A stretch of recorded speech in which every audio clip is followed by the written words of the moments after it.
You are live. Hello and welcome to Slamfire Radio, episode 574, recording live on September 25th. That's not right. It's October. Somebody did change this.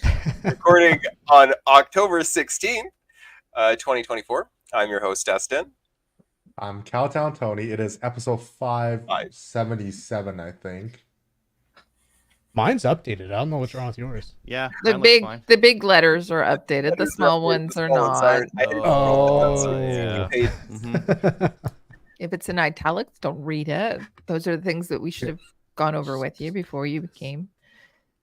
And continuing with this train wreck, I am another host, Kyle. Hi, I'm Kelly. I'm Adriel. I refuse to train wreck. If it's on the teleprompter, I will read it. It's good. I took it off the teleprompter. There. Thank you. Easy. Thank you. I want to know how to host Now next go week. put it back because I need it for next week. Yeah. Just, you guys can figure it out. You've done, Kelly, how many of these have you done? Not enough. right, apparently. Hundreds? How many hundreds? Not enough. We are Yeah. flying dead stick now.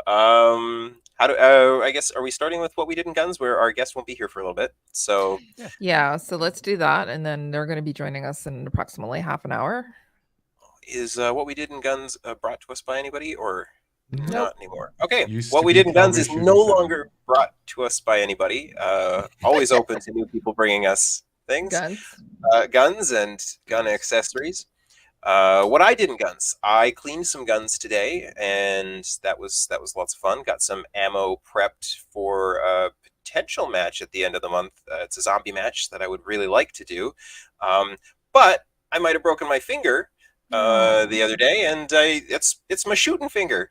That's the most important one. It's the one I protect more than any others. Somebody else dropped a gun case on it. Darn it. Anyway. So we'll see. That may or may not happen. We'll find out tomorrow. But that's all I got done in guns. Anybody else? What about Tony? Tony, what'd you do?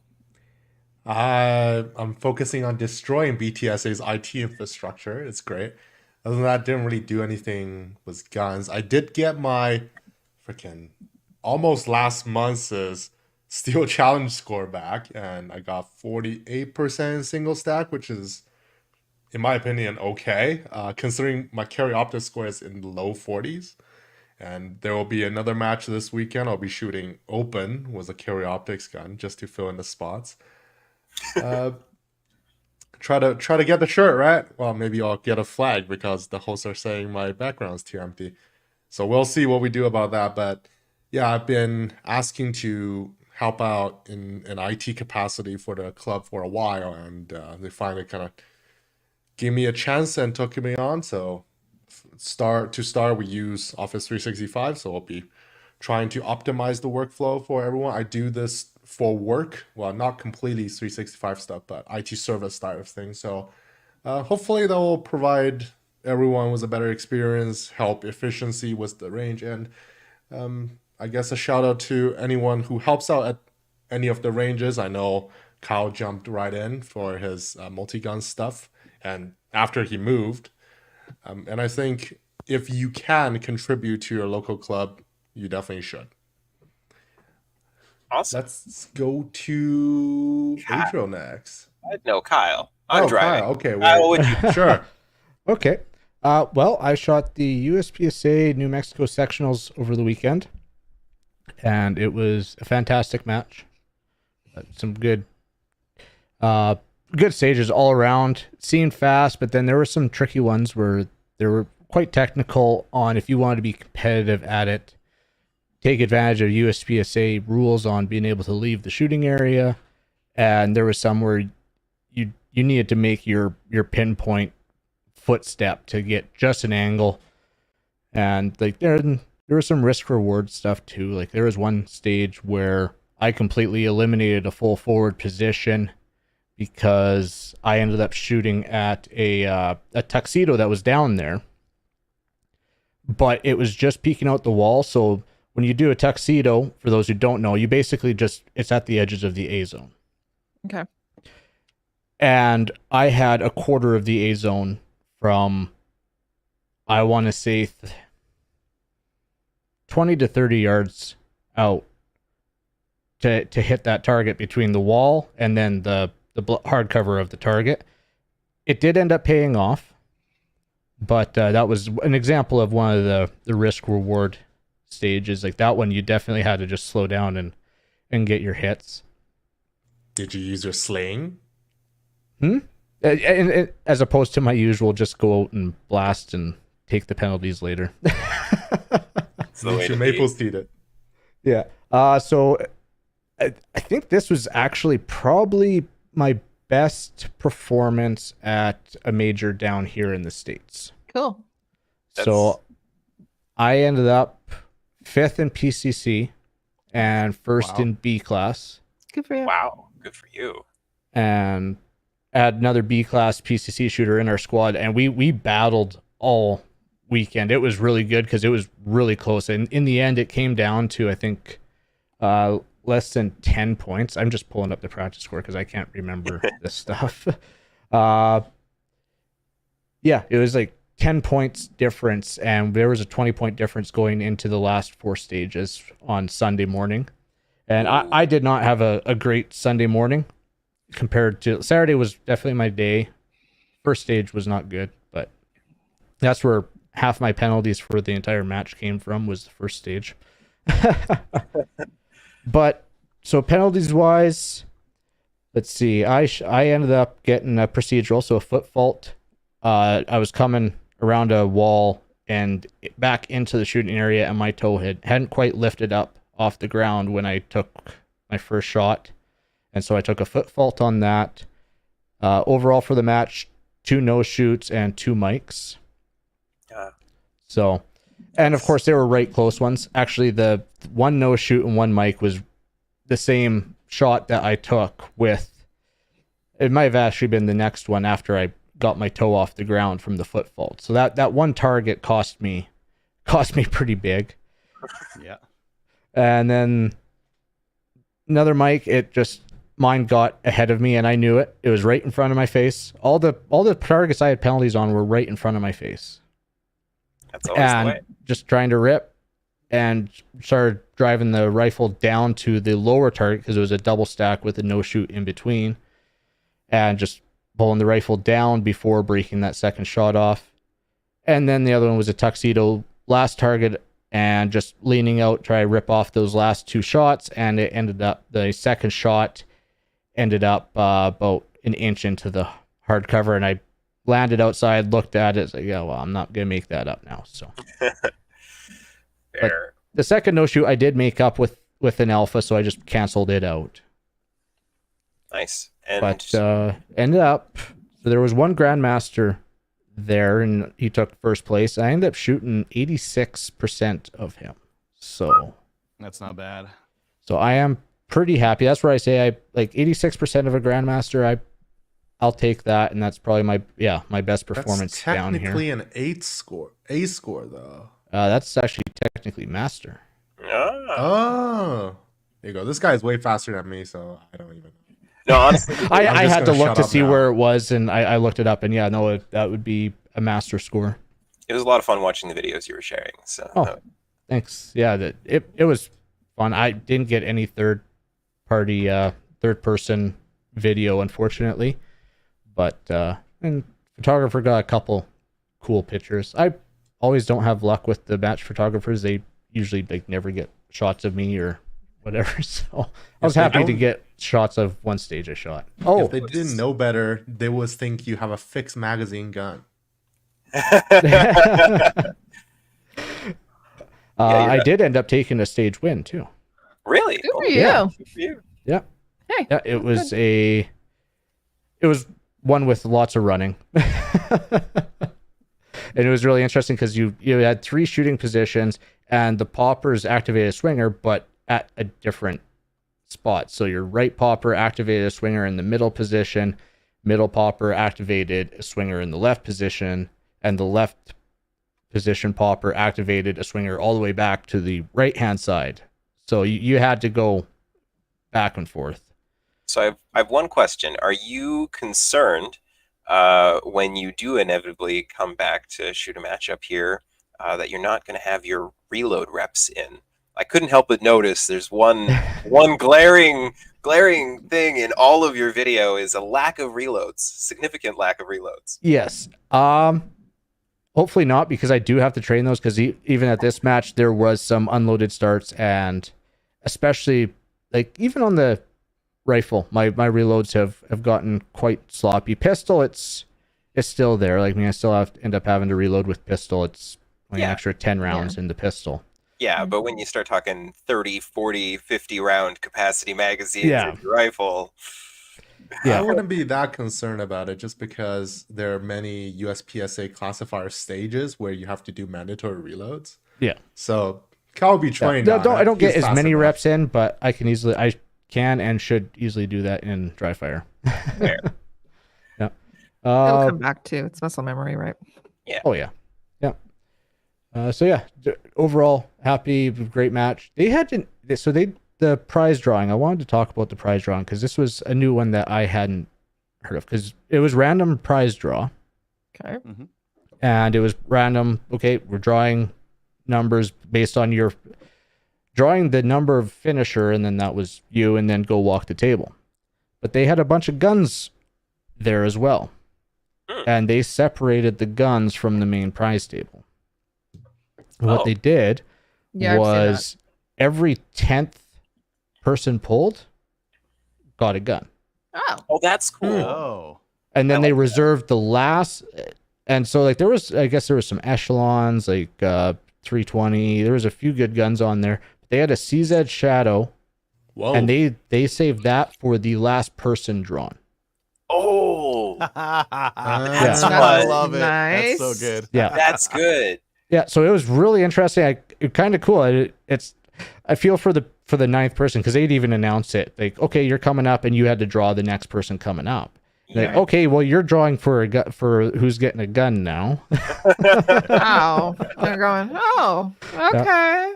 But I like it. I like it. I was near the end. I liked it too, and not just because I pulled a gun off the table. Oh, did Whoa. you? What'd you get? So I was near the end, but not at the end.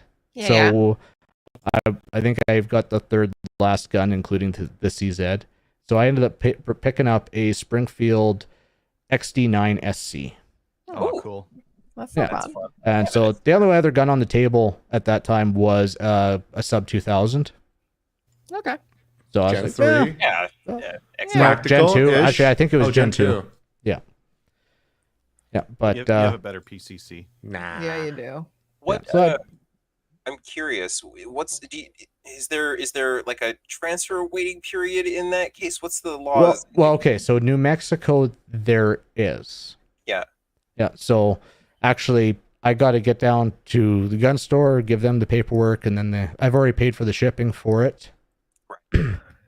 But then they'll ship it out. New Mexico, it's a week. That's not bad. They just passed that last year, and if I could get the concealed carry permit for New Mexico, I would be able to bypass that.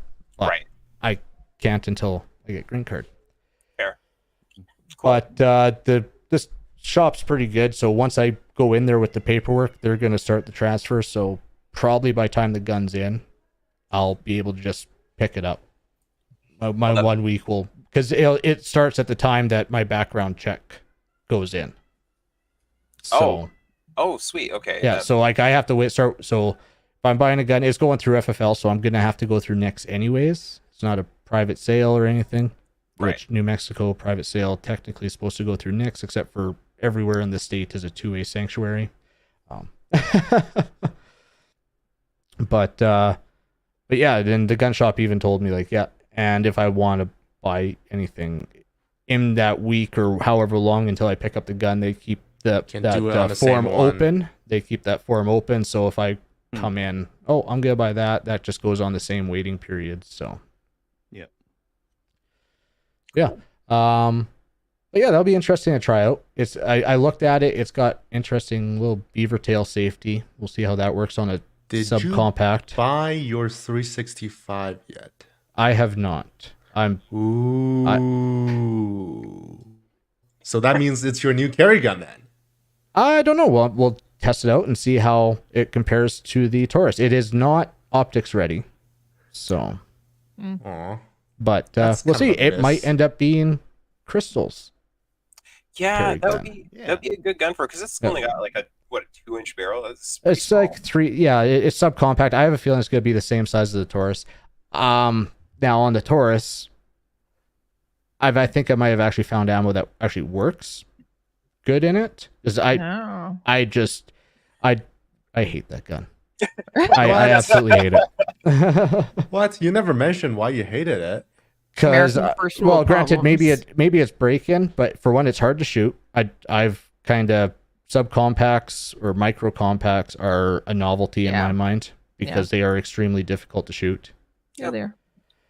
And I couldn't get this one cycling. Now, last night when I was at the range, jumping a little bit ahead in what I did, but I went to the range last night and I was testing out some ammo I'd picked up at the match off the other bee shooter. He was shooting this Supervel PCC Blitz, 100 grain ammo. A 16-inch barrel be like 135 power factor. Because I cronied my factory stuff. My factory 124s out of my PCC, and I was hitting 167 power factor. Just below major. Yeah. But at the end, I was walking up to get the target, and I was like, well, I got my carry gun on. I should rip some rounds. So I went, and it cycled the entire mag. So You didn't and try like and MagTech like ammo. Hmm? You didn't try MagTech ammo. You gotta have No. Brazilian gun, Brazilian ammo. Perfect. Yeah, but I think that 365 will happen soon. I've been stashing money in a cash jar in my bedroom to save up for that. Try the Springfield first. You want it. Yeah, well, we'll see. I will try it first, but like I said, it's not optics ready, and I kind of want an optic. But back to this Supervel. I don't know. I know a lot of people are running it. I watched Buddy run it. He didn't have any issues with it. I'm going to have to send him an email because I shot 50 rounds and 4 of them did that. Ooh, Oh. no bueno. Well, Unloading. So, Pressed into the, and you can see the into mark. the case. Yep. And it didn't, luckily it caught up or something and didn't let it go into battery or something because it just went, it was dead trigger. So rather fortunate for that because yeah, that's a heavily compressed load now. Mhm. But yeah, so I'm going to send him an email because I bought 400 rounds off this guy and the first 50 I got, almost 10% failure. Serious. what's the Was that on chance your they have PCC something or to was do that with on your? And I Which wasn't gun even were you ripping on it yet. I was just doing steady pulls. What was that, Adriel? What were you Which gun were shooting you it using? with? My PCC. Try it on Really? your handgun, Well, Wow. it won't make power factor out of handgun. but you could use it for I don't know, just like blinking or. Oh Whatever. yeah, like I mean, it's not going to waste. But I was hoping that because they were like 25 cents a round, and That's pretty expensive for. No. no, No. it's not. No. That's what I'm paying for anything else. And I'm way over power factor on that stuff because it's supposed to be like I don't know what is it 1,200 out of a pistol, and I'm getting almost 1,400 out of it on my PCC. Do you think if anything to do with your bow velocity just because you have the tricked out recoil system? Thing is that it possibly like I want to email them and see what they say. To me, it almost seems like it's a crimp thing. Yeah.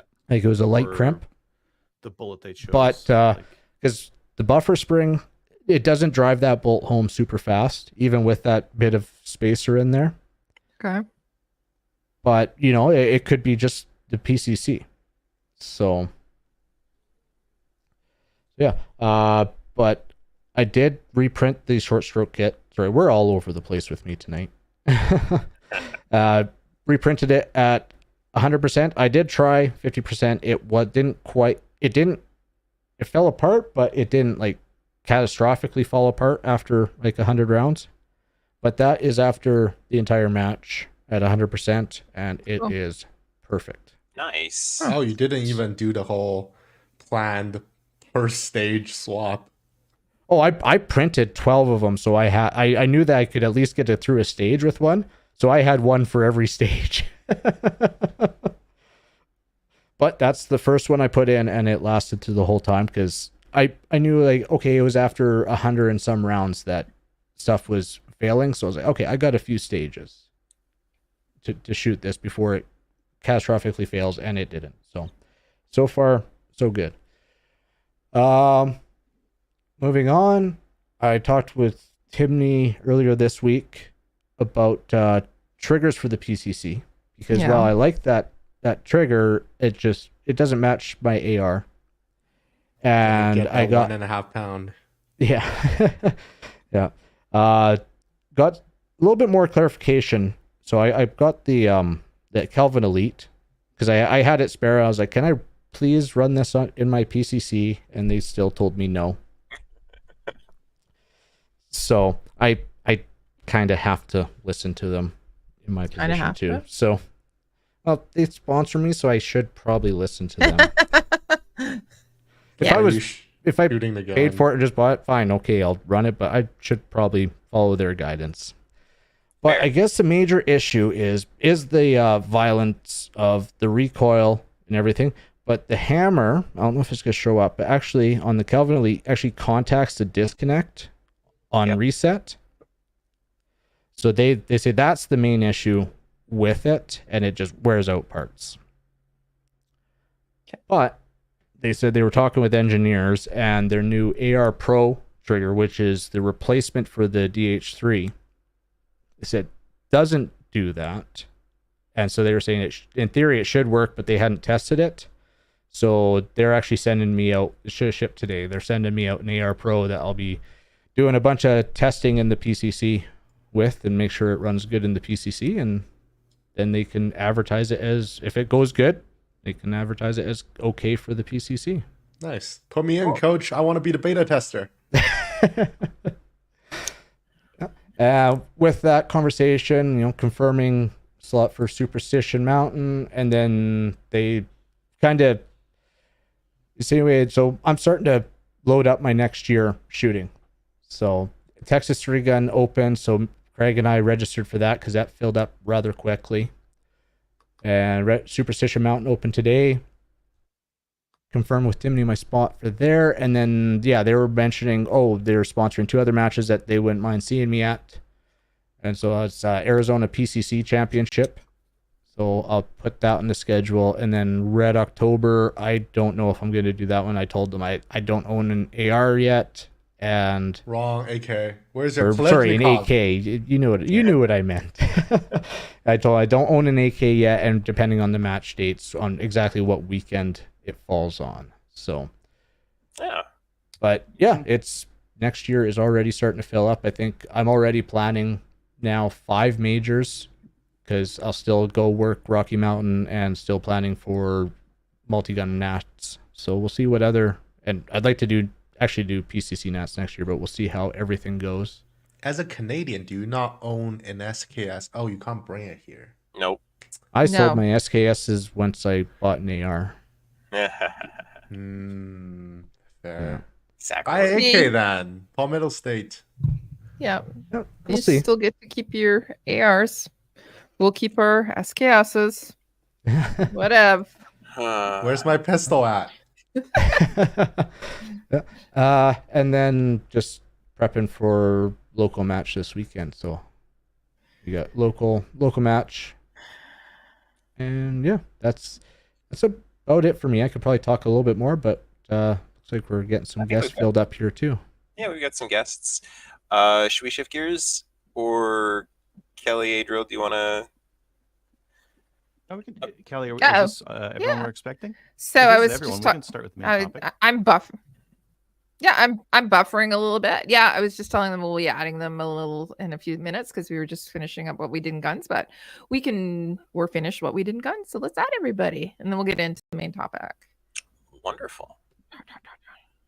I'm going to start adding people, and as soon as I add them, then people will be deleting them. So who's point person to add? Oh, Do you add? I'm adding. I say you said you were adding, okay. So you added. We got one more, Jess. There we are. And I added. There. There Everyone's she is. here. Hi, everybody. Hello. Hey. I think this is the most people we've had on the show at one Yeah. time. Yeah, definitely. Yeah, So, I do believe. And look at that. We can all fit on the screen, I think. Yes, everybody is here. So what we're going to do is... Okay, go ahead. No, I was just going to welcome the three wonderful folks from the PRS Canada team. Thank you for coming. I'm technically driving, but Kelly's reaching over and steering from the passenger seat, and that's what I do. But do you have your Perfect. BC learner sticker on? No. But Jess, Paige, Yannick, welcome. Thank you for coming on Slamfire. Thank you for having us here. Thank you. Yeah, Absolutely, it's a pleasure. Okay. So now, Kelly, where do we start? Okay, so what I did was I just wanted to say hi to everybody. Thanks for coming on.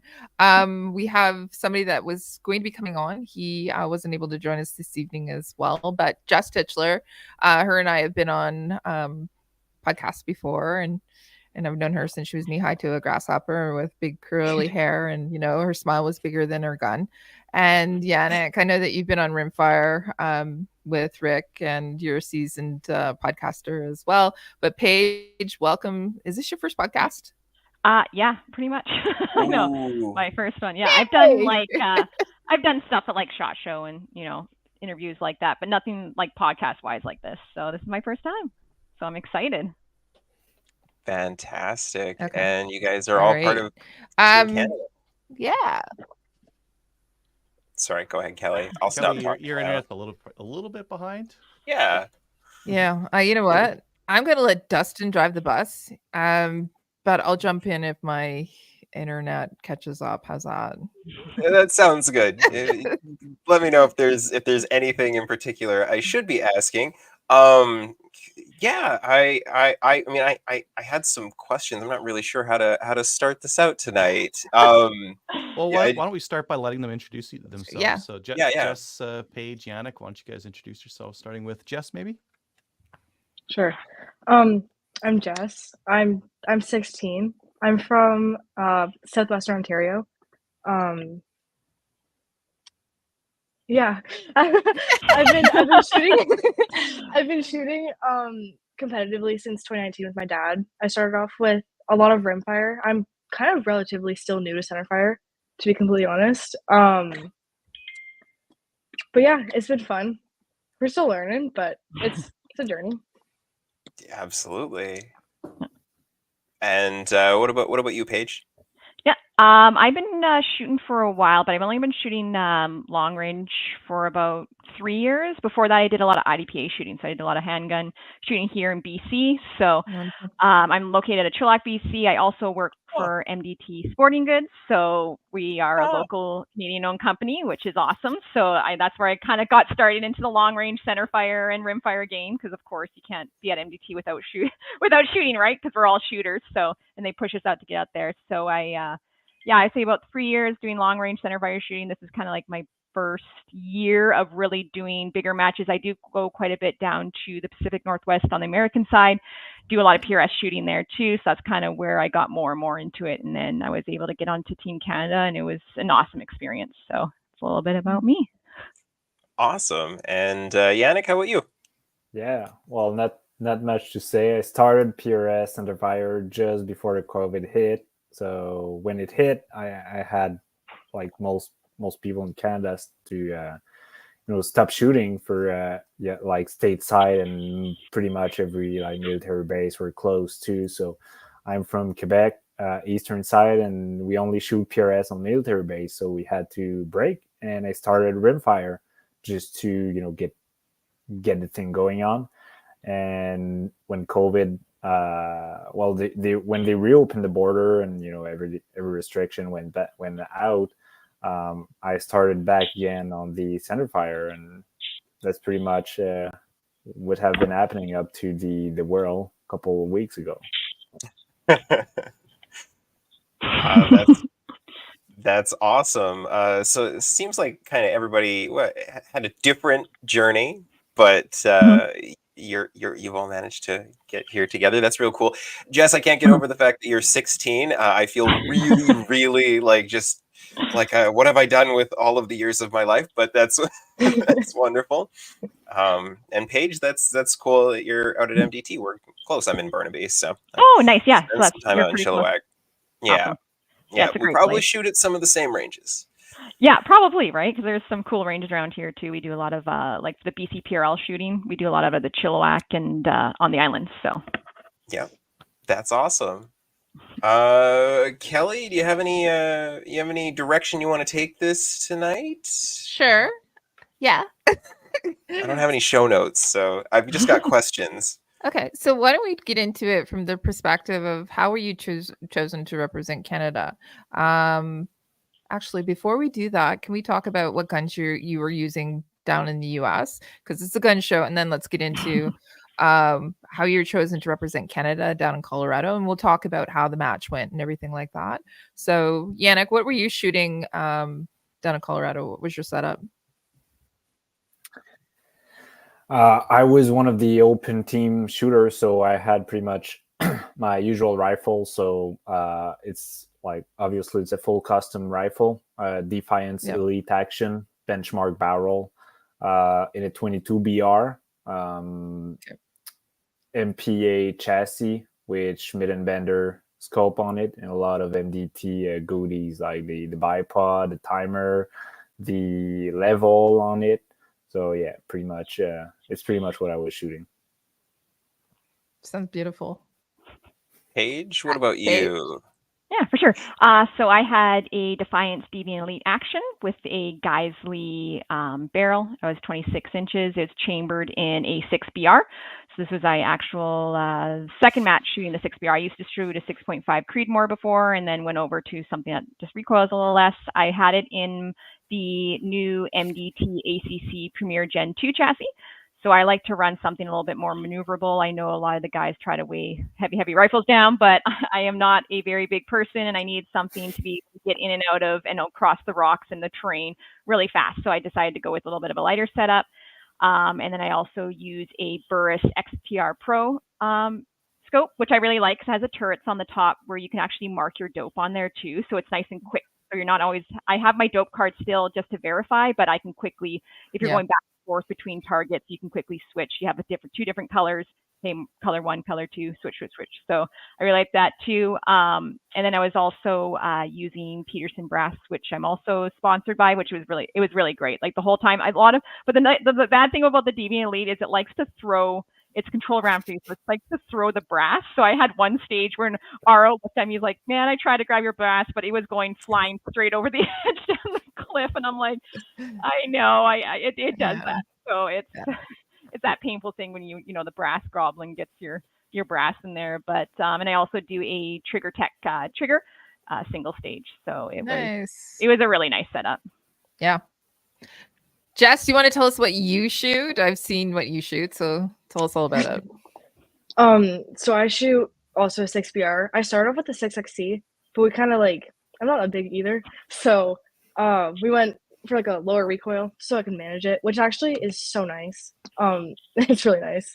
So I have a 6BR with a PVA barrel. So M24 contour one. It's nice. It's nice and heavy. Weighs it down. So like no recoil. It's great. Well, there's a little bit. And then I have a KRG C4 chassis with also using Defiance Action. I have the Tenacity. Okay. And then I have my USO FDN 25 scope. I'm on their pro staff team as well. So they've been really good to me. They sent my scope to Cameo. So I got my nice little Cameo present, which was really fun. And I also shoot Peterson Brass. I was one of their supported shooters this year as well, which has been good. And yeah, just my little MDT goodies, like my Send It level with the Brantbilt ocular mount, which is great because I'd ignore the level on the side. I'd just like be so like locked in on like my scope. I just completely ignore it. So now it's like right in my eye, so I can't ignore it. So there's no excuses. So yeah. Wonderful. Okay, so Yannick, you talked about it a little bit. You talked about previous to COVID, we had some shooting well, I know I met you at Meaford long range, right? So one of the questions I had for you guys is to ask, how were you chosen by the team? How did you qualify? Because we've had some challenges, or maybe we don't anymore. Do we have challenges with shooting matches here in Canada to qualify to go to the Worlds? Yeah. Well, there have been a lot of discussion about how we gonna qualify the team. Of course, there is World Centerfire, and then the year after that is the World Rimfire, Rimfire, and then we yep. go back to Centerfire. So for the Rimfire, the qualification have already been out, and we have not really much issue with the Rimfire stuff. We have plenty of really good big matches in Canada. They also have it the States, so it's going to be easier to collect, all the information we need for every shooter on like their position over the country. For Right. Centerfire, it was more difficult because a lot of club matches are all by themselves. With they follow most of the time the PRS rules, but we cannot really control the quality of the match, quality of the props, the quality of the targets, distances, and stuff like that. And for example, there is a small league in New Brunswick, which have probably about 30-40 shooters at every of their matches, and it's really great. But how can you measure like the talent in those leagues compared to those who shoot only in BC, and try to like put all of that together at the level of competition that's going to be at the World Championship? Right. And that was the biggest challenge we faced. And so we took a look about the how many shooter we have that shoot in the PRS Pro Series, and we got quite enough name of into that. And so that's what was going to was happening. So we decided that we're only going to use the pro matches from the PRS series, no matter where they have been for the last 2 years, I think, or if I remember correctly. And so people have submitted their pro matches, because the idea of the pro matches is that they're usually almost all on the same squad, on the same scale, I should say. Okay. And no matter if you shoot it in Canada, in the States, or even like in any other country, they're going to have about the same level of difficulty, the level of shooters that's going to show up. And so your position can be compared from one to the other. And so we cross the results that have been submitted from the Pro Series matches for the last few years. And to a guide, I cannot remember the name, but someone have put a table of difficulty level matches. And so some matches, even the Pro Series, are harder than others, depending on like how many like pro shooter the US have showed up there and stuff like that. So we tried to scale also the pro matches with that number up, which we won't do again in the next few years. So that's what was happening this year for the selection. For the next few years, and I don't think I'm allowed to talk about that, but we're gonna have more pro matches in It's Canada. okay, you can talk about it. Yeah, someone's gonna text me if I like. Someone's gonna text me, "Shut up, you've said too much." But we're gonna have more pro matches in Canada, and we've been in contact with a couple match director also in up north to have and to host pro matches, pro level matches into either PRS series or anything that's they really compare to it. So we can host in Canada matches that can compete at this kind of level to select our team. Okay. So yeah, that's what it's continuing learning. The IPRF has been up only for 2 years now, so it's still kind of new sport. Perfect. Sorry, go ahead. No. That was actually like my big question to ask, just because the country is so varied, and I don't see a ton of matches kind of anywhere. Even here, like even in BC, like I know there's some, and every once in a while, like this, it's a thing I've been curious about pursuing one day. But that's good. So the goal is more pro matches. Sounds like kind of the way in the future. That's great. Yeah, even in here in BC too, we're trying to get more matches. Like we do like an MDT Midsummer Madness and a Go Big Tactical one up in Merritt every year, but we want to get to the point where we can do like 2-day, pro series matches like they do down in the States. Like we really want to push hard for that so we can bring more Americans up here too. I know we do some NRL Hunters in Cranbrook, and that's kind of getting more, but I know with the BC PRL that we're doing, working with Josh both as on there too. He was part of the team. He's really pushing hard to get more and more of these matches, and also just to get more people out too, right? That's a big thing too. Not only is it to do more of these matches, it's also to get a lot more people involved, because it doesn't matter what level you're at, anybody's welcome at these ones too. So that's what we're trying to let people know. It's not just these high tier shooters. It's everybody in between. Like everybody can do this. Yeah, I think that was always the thing that kind of kept me out of it pre-COVID. Was just a little bit of an intimidation factor. It wasn't the kind of shooting that I did, but that's really cool. I think that's kind of a fantastic goal. And any of the shooters that are shooting there too, they're more than happy to help you. Like any of the experienced people, like if you have any questions, that's the great thing about this sport too. Even when I go down to the States, everybody's intimidated to go. I'm like, no, everybody there is always willing to help you, let you borrow gear, and that's why I love this community so much. It seems scary at first, but it's amazing on both sides, and even all around the world. Even when we had everybody come there, everybody was helping each other out. There's no rivalries. Obviously there's a little bit, everybody wants to beat the States because they're the best. They've been doing it a little bit longer, but they still were super nice, and everybody had a great time. Well, and then also the equipment you guys are using, I mean, at the end of the day, these kind of rifles are a little less offensive to politically speaking. So you know what I mean? They don't look as scary.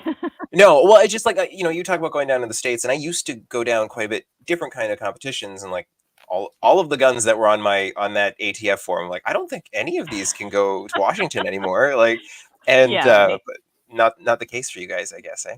Mm-hmm.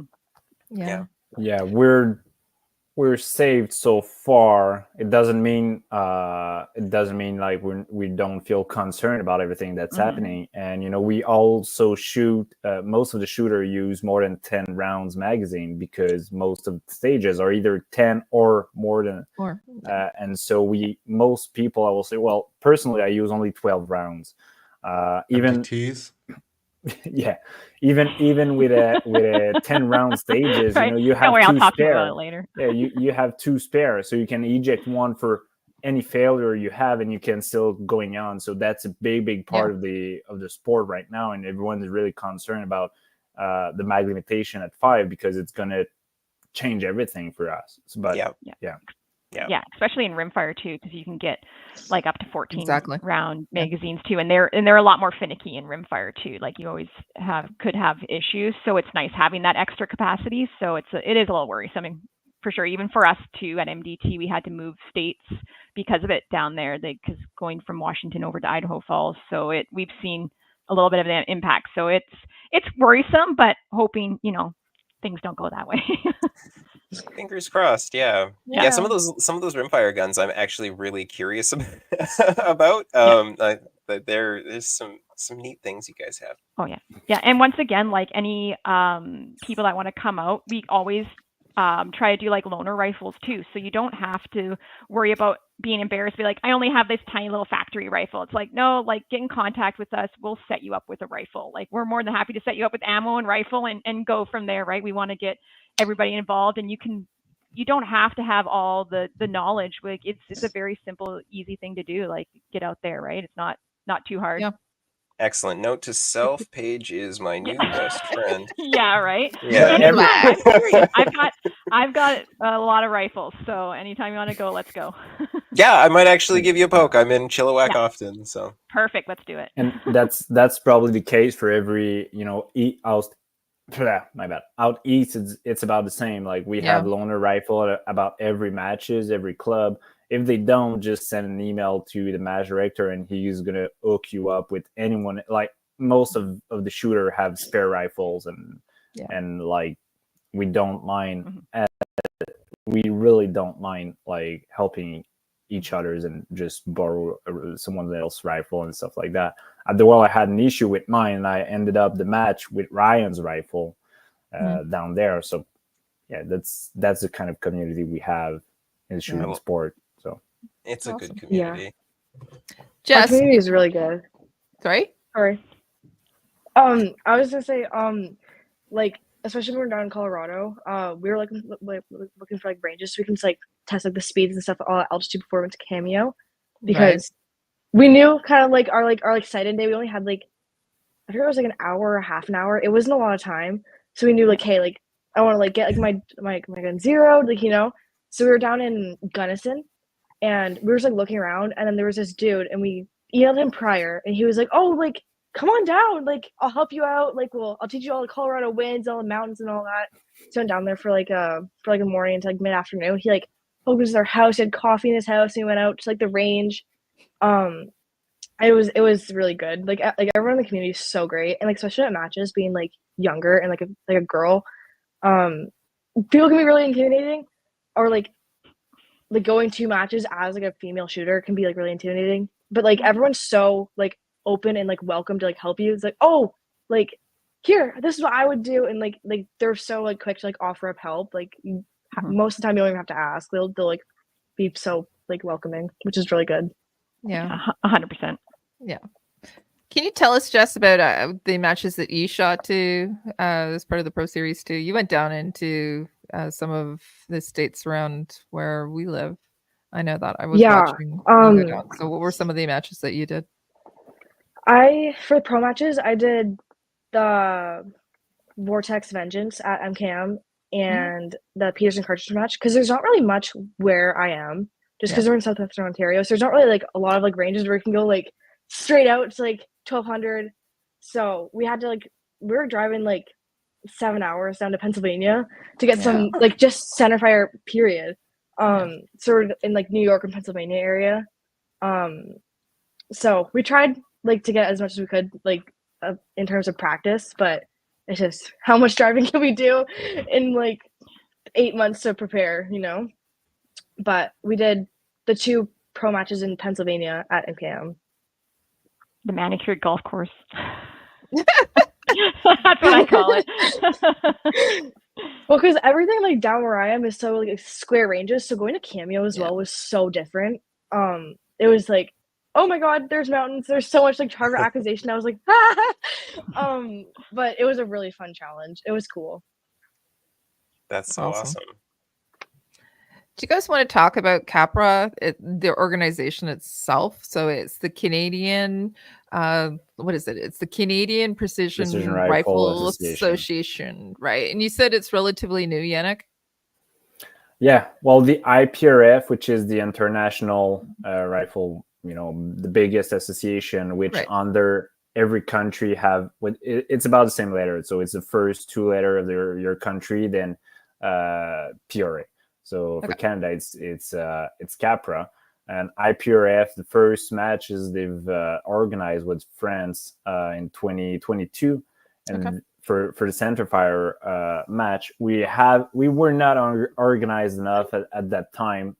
We heard about it probably 2 months prior of the match, so we sent 2 shooters that was just volunteered to go down there, and the next year was the first rimfire stuff. And now, well, we are on the second edition of the centerfire world this year. So yeah, so CAPRA, you know, existed in 2022, but wasn't really organized. And then we formed a small group at that time. We're now 5 on the what we call the board. So we were just trying, you know, to help and organize, to form the team, and you know, flow all the information to all the shooters and the community to make the group, make the travel, and you know, stuff like that. So it's been, I'll say 2 years, but it's been like a good last year was pretty intense. Yeah. Organizing everything and getting everything ready for this year. Yeah. For the first time. Well, we've sent a good team in Italy, and we've learned a lot about, you know, selection process and how to get the rifles down there, and communication and stuff like that. And we've a lot of lesson on how you shoot the match as a team down there, with lesson that we've applied this year. And you know, it's been growth a lot since the last like 12 months, and going forward, it's going to be just better and better for sure. Right. And I was following everybody that went over to Italy last year as part of the Rimfire, and again, next year when they're selected for the Rimfire Worlds next year. But let's talk about this year in Colorado. You guys went down there. You did send a really healthy team, and not only was it a largish team, you guys did great. You kicked butt. It was awesome. So how many teams competed in Colorado? It was last month. It was September, correct? Yep. For Correct. those people who don't know what we're talking about, I'm sure that they're listening because they do want to know more about what we're talking about. But do you want to talk about where it took place and when it took place, Paige? So where was the Worlds? Yeah, for sure. So it was at a place called Cameo Shooting Complex. So that is down near Grand Junction in Colorado. So it is a world-class shooting stage. So pretty much you're in like a high desert canyon type environment. It was elevations that were high, so people like us in BC and other places it was a little bit of a struggle at first, but I had gone down there earlier in the year because there is a match that is run by Keith Baker and Doug, and it's a amazing place. If anybody can get out there to shoot down there, I would highly recommend it. The stages are so far from each other, you actually have to take quads and side by sides up to the stages. So they had people running those, but the way they ran it was so smooth. So they always had somebody down there able to take you up to the top end of the stages, and then able to let your car drive around to the other side, where we had down by the lower ones there. It was run so well. They made sure there was enough water, food, anything that anybody needed. They had ROs constantly running by, or the match directors making sure that everything was good with everybody. We had and also the stages, how they were set up too. You weren't with your team per se. You were split up between. So the different countries had one person in each. Squad, not stage. So the squad, so that you were shooting not with just your team, you were also shooting with your other countries too. So you get to know each other a lot better and be able to build those relationships.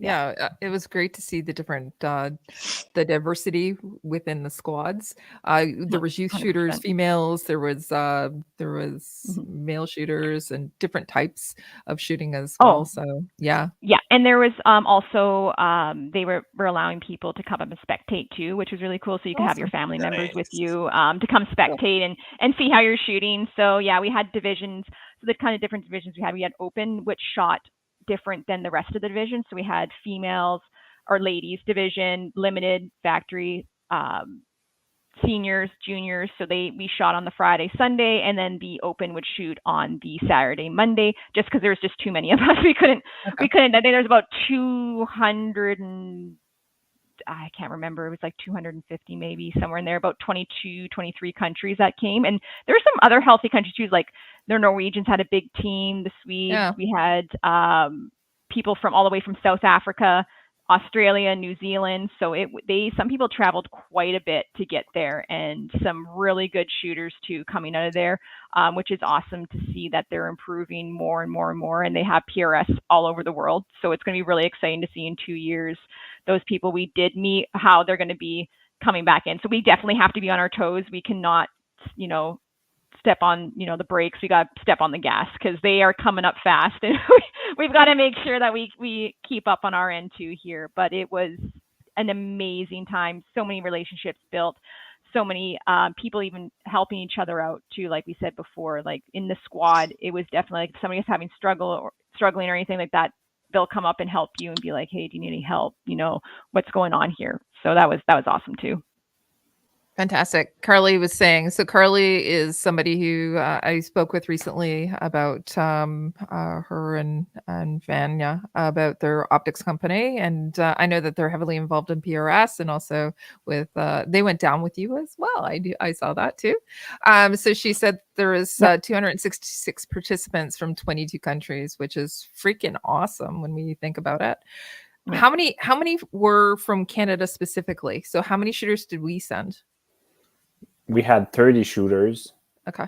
Overall, plus family and support team, and so I will say more than 50 Canadian were there. but only 30 for the team shooting. Okay, That's- perfect. That's a big team. Yeah, it is a big Yeah. team. Especially we're ranging from all the way from the west coast to the east coast of Canada too. So it's not like one central area. Like we're kind of spread out all the way from BC, Alberta, Manitoba, Right. Saskatchewan, Ontario, all over the place. We represented.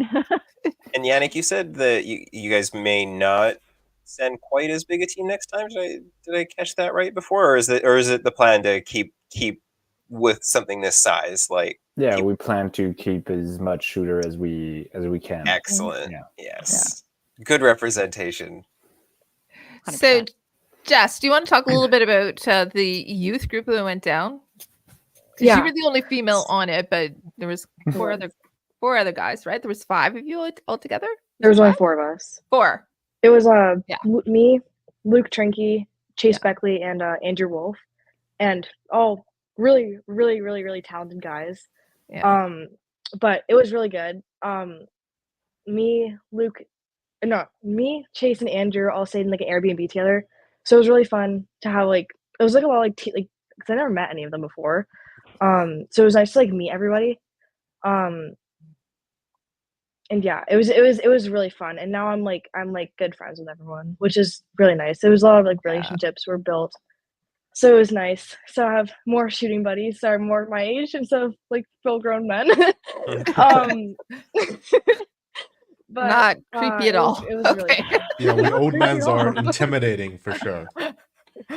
Ah, But yeah, the junior team they sent this year was so incredibly talented. Yeah. We ended up came second as well, which was Wow. exciting. That's awesome. Congrats. Thank you.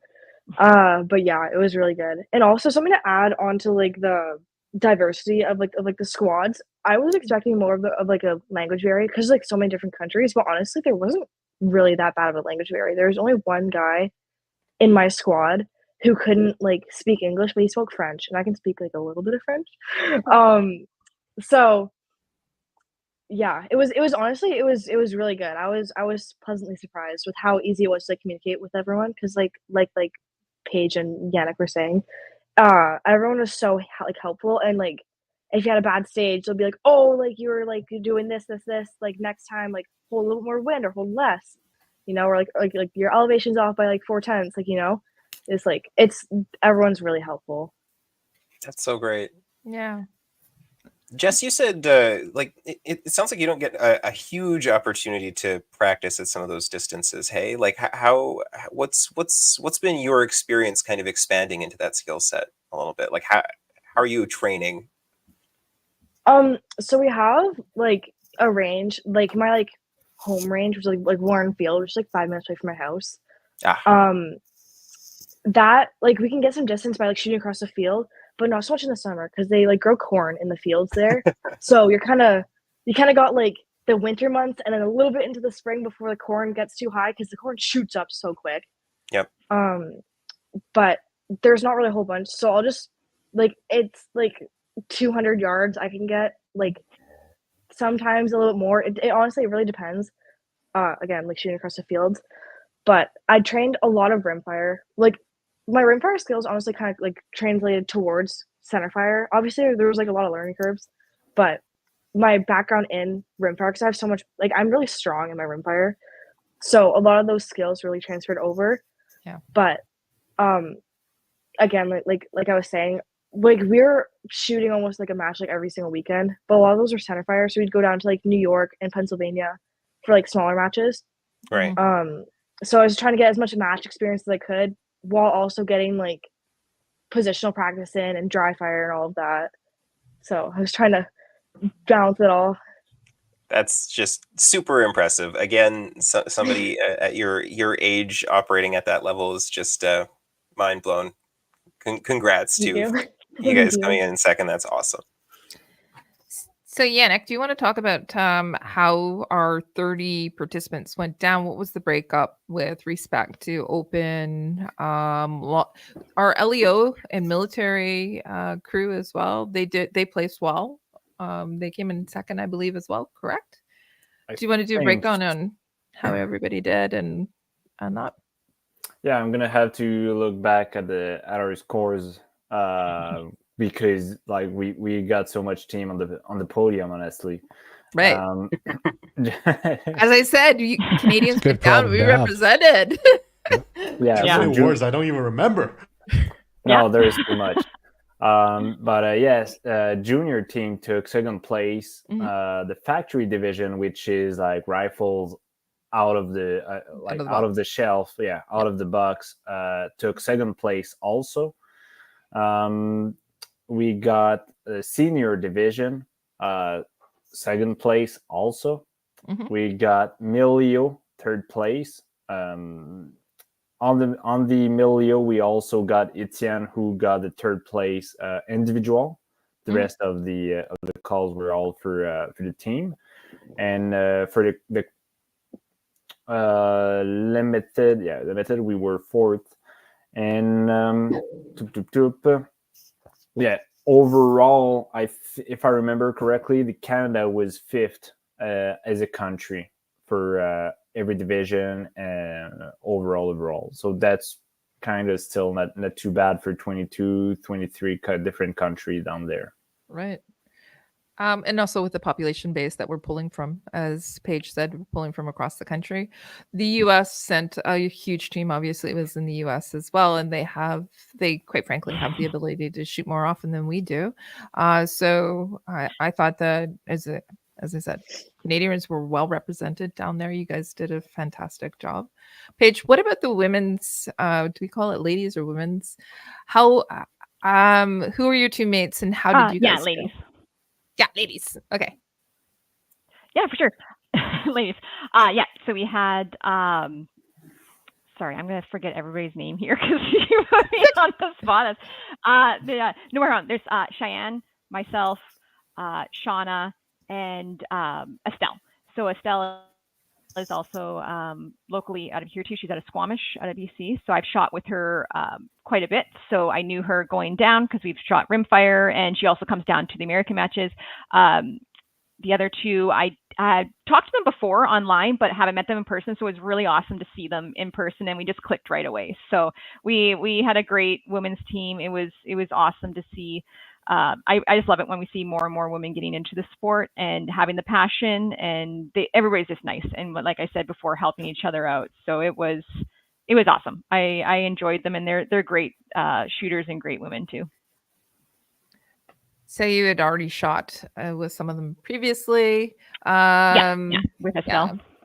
But again, making some friends, fast friends for life exactly. as well. Yeah, and all the other lady shooters too. We at the very end, after the closing ceremonies, one of the ladies wanted to get us all the lady shooters together from all the countries and take a photo together. So, and it was really cool. So I'm hoping that next time we go in 2 years, the picture gets bigger. So there's more women from all the different countries too. Like I will try my best to get more and more women shooters into it as best I can, especially from other countries too. I'll be like, hey, I'm more than willing to help you out too. And if you're located in a different country, I'm not just saying, hey, I'm only for Canada. I'm for the whole world. Wonderful. Oh, well, if I fly out to BC, I'm sure that I'll bring Dustin along and we can shoot together. Yeah, let's do it. I've got some good spots to go. So yeah, there's some really nice spots up here in the mountains. So Carly's adding to the commentary as well. She said Canada and the US are the only two countries with teams that were a full roster of 30. So which is fantastic to see again. We do have some questions from people. Why don't we actually get into those and then we can bring in some other things too. So from Rob McCracken, he says, anyone know what the percentage roughly of the donation sponsorship raffles to help the Canadian team cover the cost in Colorado? I know there were events. I know these events can be costly. Was happy to enter into the raffle and buy swag. So yeah, we had a couple things going on. We had one rifle for the main team and one rifle to help more of the youth shooter because they need to cover their accommodation, their parent, and so like it's more costly. Plus, you like at 16 years old, you might not have a job that brings as much money as the other competitor usually. So we've tried to help them a bit more. But yeah, it's been really, like, this kind of competition come with a quite high cost. We've been lucky enough that the match this year was in the United States, with which, like, I will say more than half the Canadian team have been able to drive down, but some people from the eastern part needed to fly down there. But I don't know. I will say we might have covered 10% with the fundraising of the total cost of the of traveling, entry fees, and stuff like that. So it's not what we were expecting at the beginning, but we've got a lot of support. We've sold tons of tickets with the raffle and hats and shirts. So we got a lot of support, and we're really appreciative for that. And we'll see how it goes for the next few years. Yeah. Okay. And you're going to be doing the exact same thing for the Rimfire as well, I believe, correct?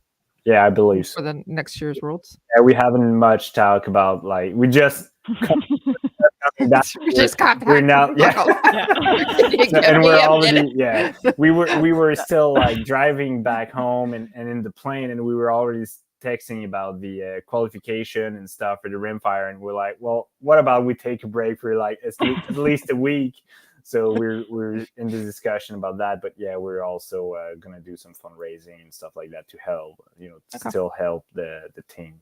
Do you want to talk about some of the sponsors you had? I saw the banner with everybody up there. Do you want to talk about some of them? Yeah, but again, I'm gonna have to check my book. I'm gonna remember a lot. everything. Why don't we go to Scrabs? Well, you look it up, and we'll go to Scrabs. He had for if y'all take questions later. So this is that point. Curious to hear about the transition from Rimfire to Centerfire PRS. Been shooting Rimfire in BC for a few years now, and I'm building a Centerfire setup for the next season. Just wondering if there are any bad habits I should look out for. Yeah, the big one going from Rimfire to Centerfire is recoil, right? Because you're not used to the recoil going from Rimfire to Centerfire. So that's a huge thing, making sure that you're going to be able to compensate for that. Because a lot of people say, oh, I want to use my trainer as Rimfire, but I'm like, for Centerfire, but I'm like, no, I would go more to like a 223 for a trainer if you're trying to train up on your Centerfire, because that's going to give you a little bit more recoil, and you're going to learn how to do your recoil impulse control. You're going to be able to get your MPA going correctly, which is natural natural point of aim. Yeah, sorry, going through there.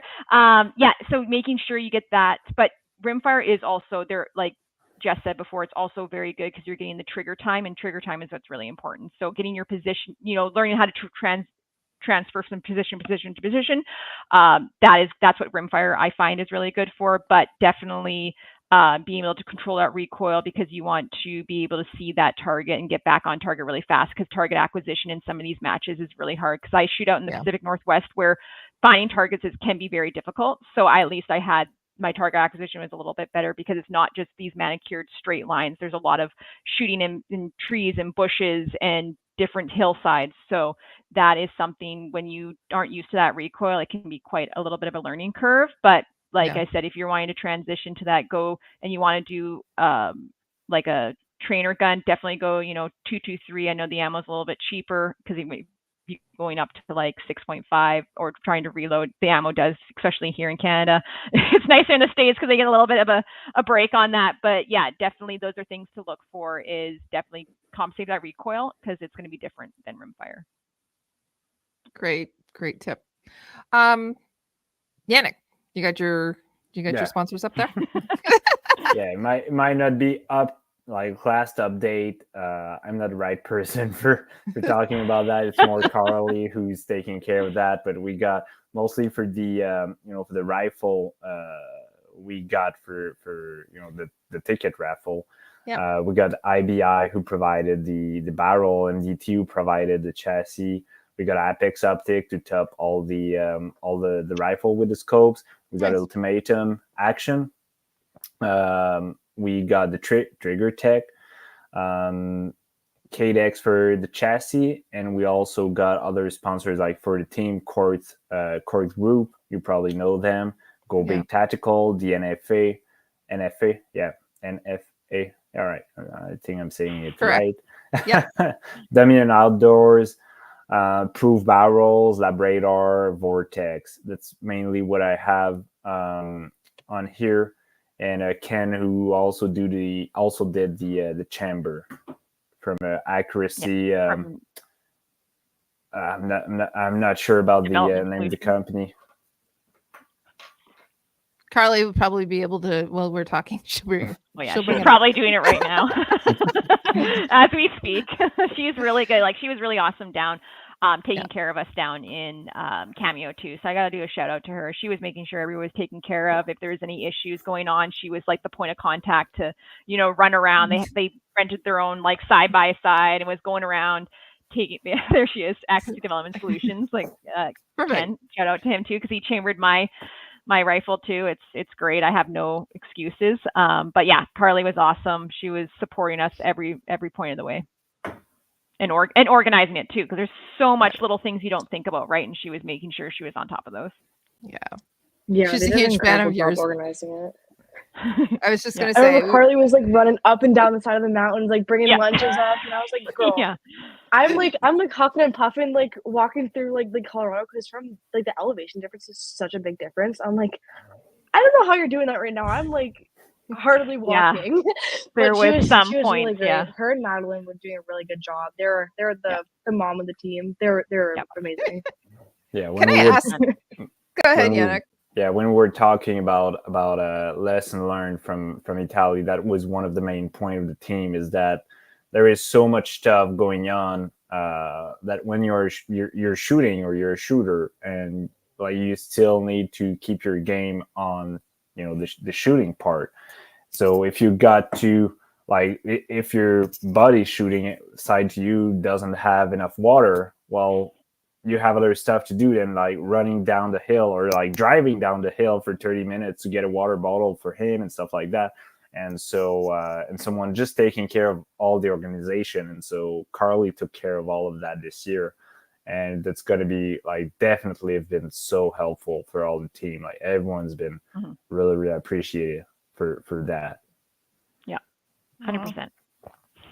So everybody mentioned it, including Carly and Paige. You mentioned it, and Jess, you mentioned it. So the elevation. So there's such a huge difference between, let's say, for example, Jess, we're here in southern Ontario, where, quite frankly, it's like almost below sea level.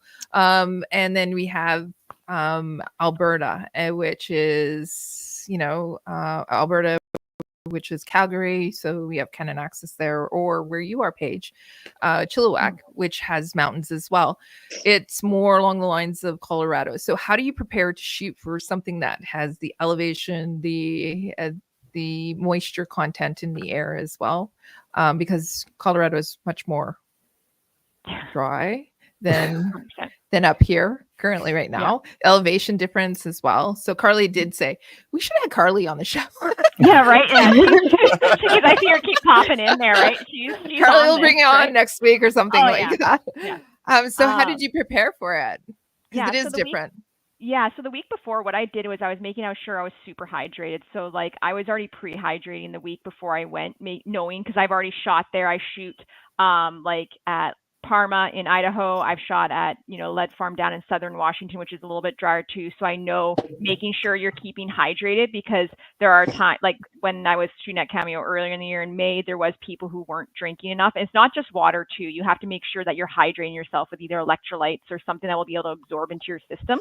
But I found being able to hydrate myself quite a bit beforehand really, really helped that way too. And also making sure that being in shape, like getting your cardio in, because there was some points like stage 20, which was at the very end of the top of the hill, like, and you're going up, you can really start to feel the less oxygen as you're climbing that hill. So being able to make sure that you are a little bit in better shape. Like, I'm not talking about like going crazy to the gym, but I'm making sure that you are able to be out there walking constantly, getting out into the mountains as much as I could. So I was, making sure that way, but hydration was key for me. I found that with that hydration I did beforehand, the week before, I didn't feel anything at all. Like, I didn't feel sick at the end of the day. I didn't feel overexhausted or heat exhaustion, because they, like I said, they had a lot of water available, making sure that I was drinking at least one water bottle a stage. And then in between that, hydrating with those electrolyte like little pouches too, and that was the key to my success there. Perfect. Jess, did you prepare differently besides going to Um, somebody's home and drinking their coffee? Like what Paige was saying, hydration is really important. I get like headaches really easily. So I always am like liking to stay hydrated, but I was like pumping myself with like electrolytes, and all that, and like also like what she was saying with the cardio. So I was at the gym quite a bit. I was doing a lot of cardio just to like prepare, just because there's such like a significant elevation difference from here to Cameo. But we also, my dad and I, we traveled with Andre. So we went down a couple days early to adjust, and we went up to Pikes Peak, which was like a 14,000 feet elevation. Okay. So we got to like up there. We were like walking around, like breathing in like the really thin air. So, but yeah, it was good. And honestly, like the adjusting wasn't even that much of an issue. I just felt like a noticeable difference. Like it was just like a lot more effort to like breathe. So I'm like, I'm so thankful for living in Ontario for that. But Yeah. but it wasn't horrible at all. I was expecting a lot worse. But no complaints. It was smooth. Stay hydrated, you're good. Perfect. How did you prepare, Yannick? How are you preparing just even through practice or anything like that? Yeah, well, I don't really have access to anything that is not sea level around here, so we know it might be an issue. I've been traveling a lot, so I know like how it was going to be like at more than 5,000 feet, and I know like my body doesn't really mind this part, but hydration, like Paige said, like I've been eating really well for like the month prior of the match, and I'm not really a healthy eater usually. I like smokers, barbecue, steaks, and stuff like that. So I've tried to put some tomatoes and lettuce out of over my steaks, plus a lot of water, just to get prepped. And I've been hitting the gym a lot just to help the body just a bit more. And I will say about 4 weeks prior of the world, I stopped shooting, which might sounds weird, but sometimes when you shoot too much for like competitively, it get to your brain and stuff like that. So like I did a match probably 4 weeks before the world, and then I went to do some drop confirmation and ballistic stuff the weeks later, and then I just started prepping all the stuff for the world, not shooting around before the training day down there. But we had like 2 days before the match that we could shoot just for like training and stuff like that, and that's the only thing I've been doing. I've been looking through pictures of Cameo, how the mountains are, and I know other shooters have been printing pictures of Cameo range just to get used to the colors, and they've put targets on that, and they've been using that for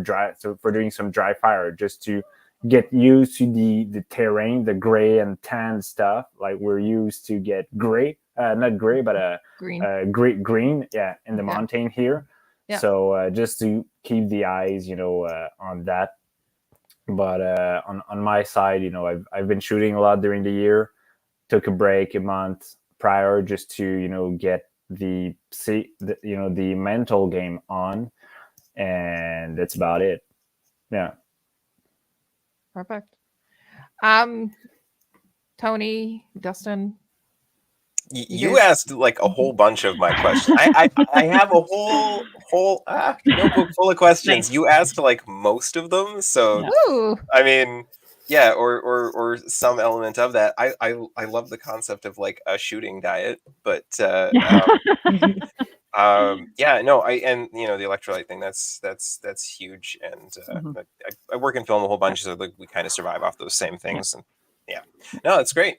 It was also nice too because they gave us a little swag package, and they actually put electrolyte packs in there too. So they were prepared. They already knew a little bit, what the environment is like there, and they were already taking care of us too, which was awesome. Because I brought a bunch down because I didn't know what I was going to have, and they're easy to transport, like a little package in your bag, right? Your range bag. So it was cool that they supplied those to us too. What was the temperature on average at that time? In It was September? really nice. It was, like yeah. it was like in the 30s. Yeah. Okay. Yeah, it's dry too, right? It's not that humid, gross, where you can't breathe, right? Where it's more enjoyable in the 30s. So I really enjoy it because I love the sun and the heat. And there's wind too, which, you know, by Monday the wind went crazy in the afternoon. Like I saw it was that. it was like a tornado storm, like had come through right around like 1 o'clock. And because I was helping spot with just helping the people spot at stages, and it came through, and I was like, wow, I am glad I am not shooting today, because that was some crazy wind, and it would switch directions too. And I'm like, those open shooters, man, they know how to freaking be able to take that and just go with it and not let it bother them at all. Like I was the guy that had won the whole match, Austin Bushman. I was in that group too, and just watching them take those environmentals and be able to change up in mid stage is just amazing to watch too. And that was another experience, like to see these pro shooters shoot and how they shot and how they approached the stage too is really important. So that's why it's important to get out to matches and not only to shoot, but also to watch what other people are doing and learn from that too, right? Even though everybody doesn't shoot the same, it's good to see how other people are doing it and try it out for yourself and see if it works for you, right? And you learn so much by just watching, and then being able to be on glass too. So being on glass means have a set of binos or a spotting scope and watching what's going on, because you not only watch to see what's happening, but you also learn how to read wind, see your environmentals and everything else that's going on. It's a huge game changer when you can get more time, not only like trigger practice, but also behind glass watching these things and seeing how it's done. Yeah. So Just to add on to that as well. Sorry. No. Everyone, like, it was really cool to like watch how everyone who's like different from different countries, how everyone shot. One guy, Derek Webster, I got to shoot with him. He actually won, I believe, Factory. He's an amazing shooter, and just like watching him shoot and how he like approached stages, like Paige was saying, like it was so like I learned so much from him. And like the wind and like how he ran his kestrel as well. Like he taught me how to do like different dope cards. I never did dope cards before Cameo. Did that. He taught me after day one, and I was like, never going back. But you learn you learn so much. And like he was also so willing to help, and he was really helpful. Yeah. Didn't you exchange shirts with him too? I did, yeah. The good old jersey swap. So such a cute, yeah, right. Yeah, it's a really cute little tradition that they do. Yeah. I even got my jersey. What I did is I took one of my jerseys and I went around and I got a whole bunch of different people from different countries to sign it, so I can put it up and frame it and, you know, have those memories. And it just reminds me of, you know, the time we had, and everybody was coming and they're like, can you sign? So it was kind of a cool little exchange to do, you know, just sign it and have that little piece from Cameo. And that's funny because I did the exact same. Well, it's in the background. You cannot really see it from here. Maybe no, but whatever. That I did the same with my hat, like the Capra hat. Every country has signed it, and that's really good memories. And just to get back on the wind, because I've shot in the wind Paige was talking about, and we got with the Kestrel, we got, I think it was 38 miles per hour wind when I shot. I like during all the afternoon, and I shot about 4 stages with those wind. And I was super happy with that, because out east we can hear about the like west side saying how hard the wind is down there and stuff like that. And you know, east side we got switchy wind, but usually not really more than 10 to 15 miles per hour on the highest. So going to Cameo, I was hoping to shoot in big winds, because I'm not used to that. And, you know, up to day 3, we only had about the same thing that we have here, like 5 to 10 miles per hour wind, switchy, but not too bad. And the forecast was saying it's going to be the same on Monday. So I was like, well, all right, I came back to here to see what the wind is going, but it's exactly the same as home. And then during the afternoon, we got that like 30 plus miles per hour wind, super switchy and stuff like that. And I remember shooting on PRS barricade, and the wind was blowing so hard.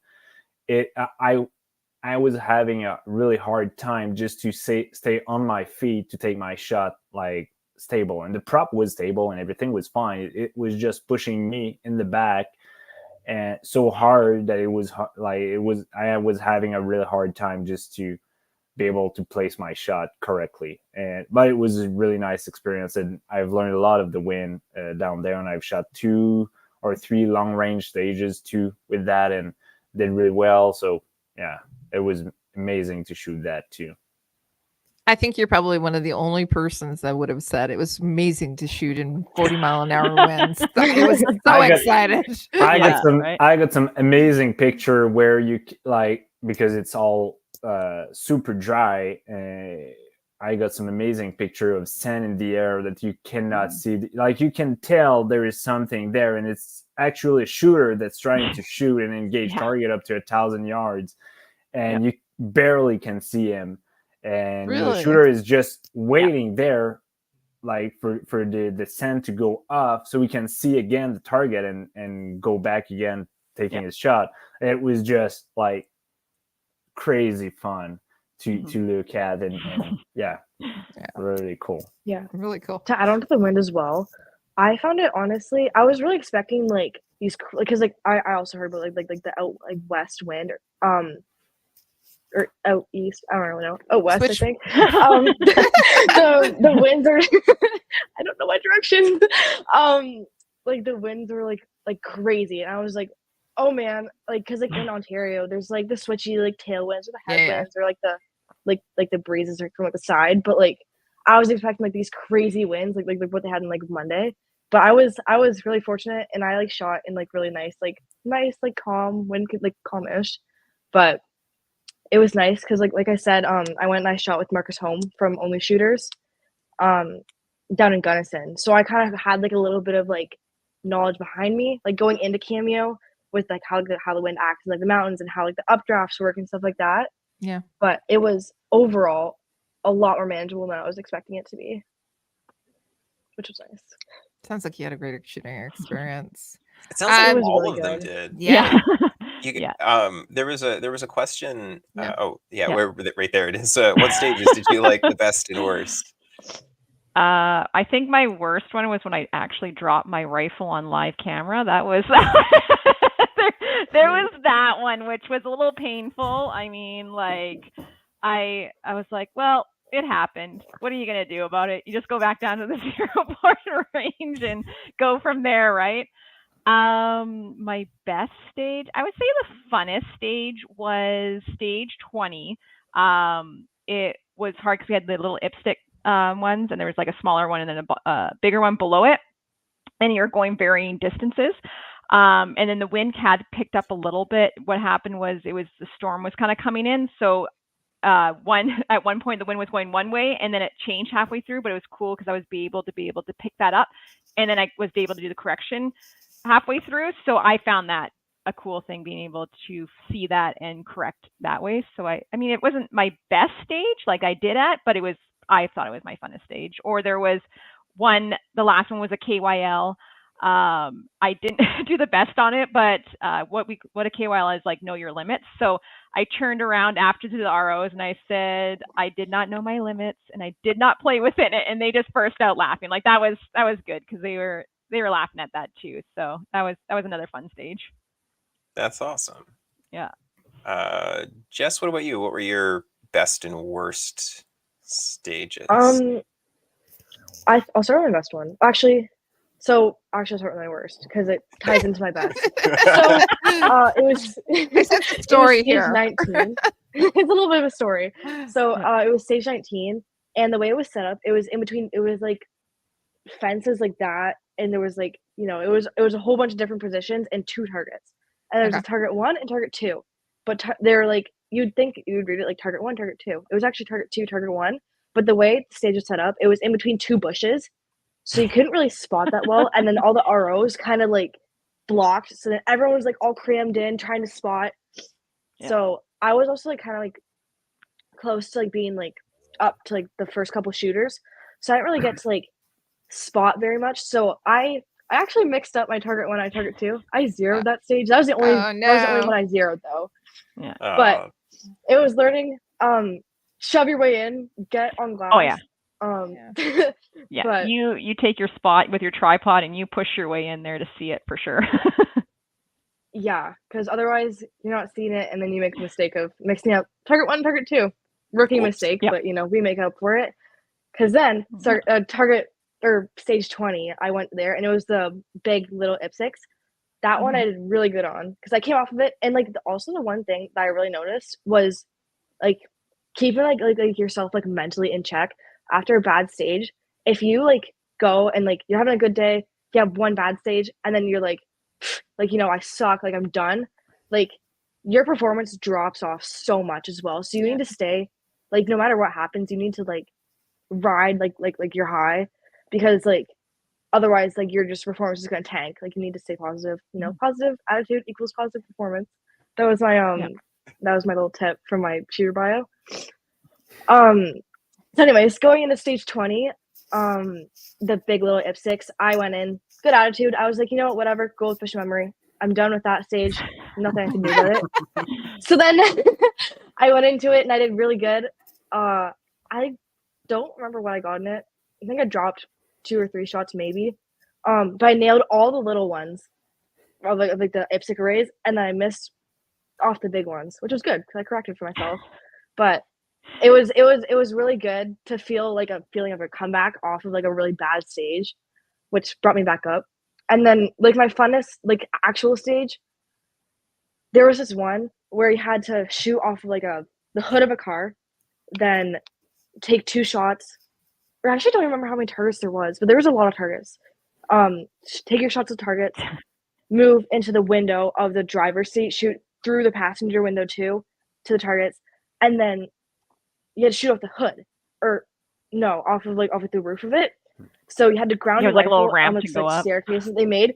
So you're booking it, like you're running as fast as you can. I swung myself around the side of the railing, ran up. I've never ran faster in my entire life because like I was timing out a lot because the target acquisition was hard. But then I got up, I shot.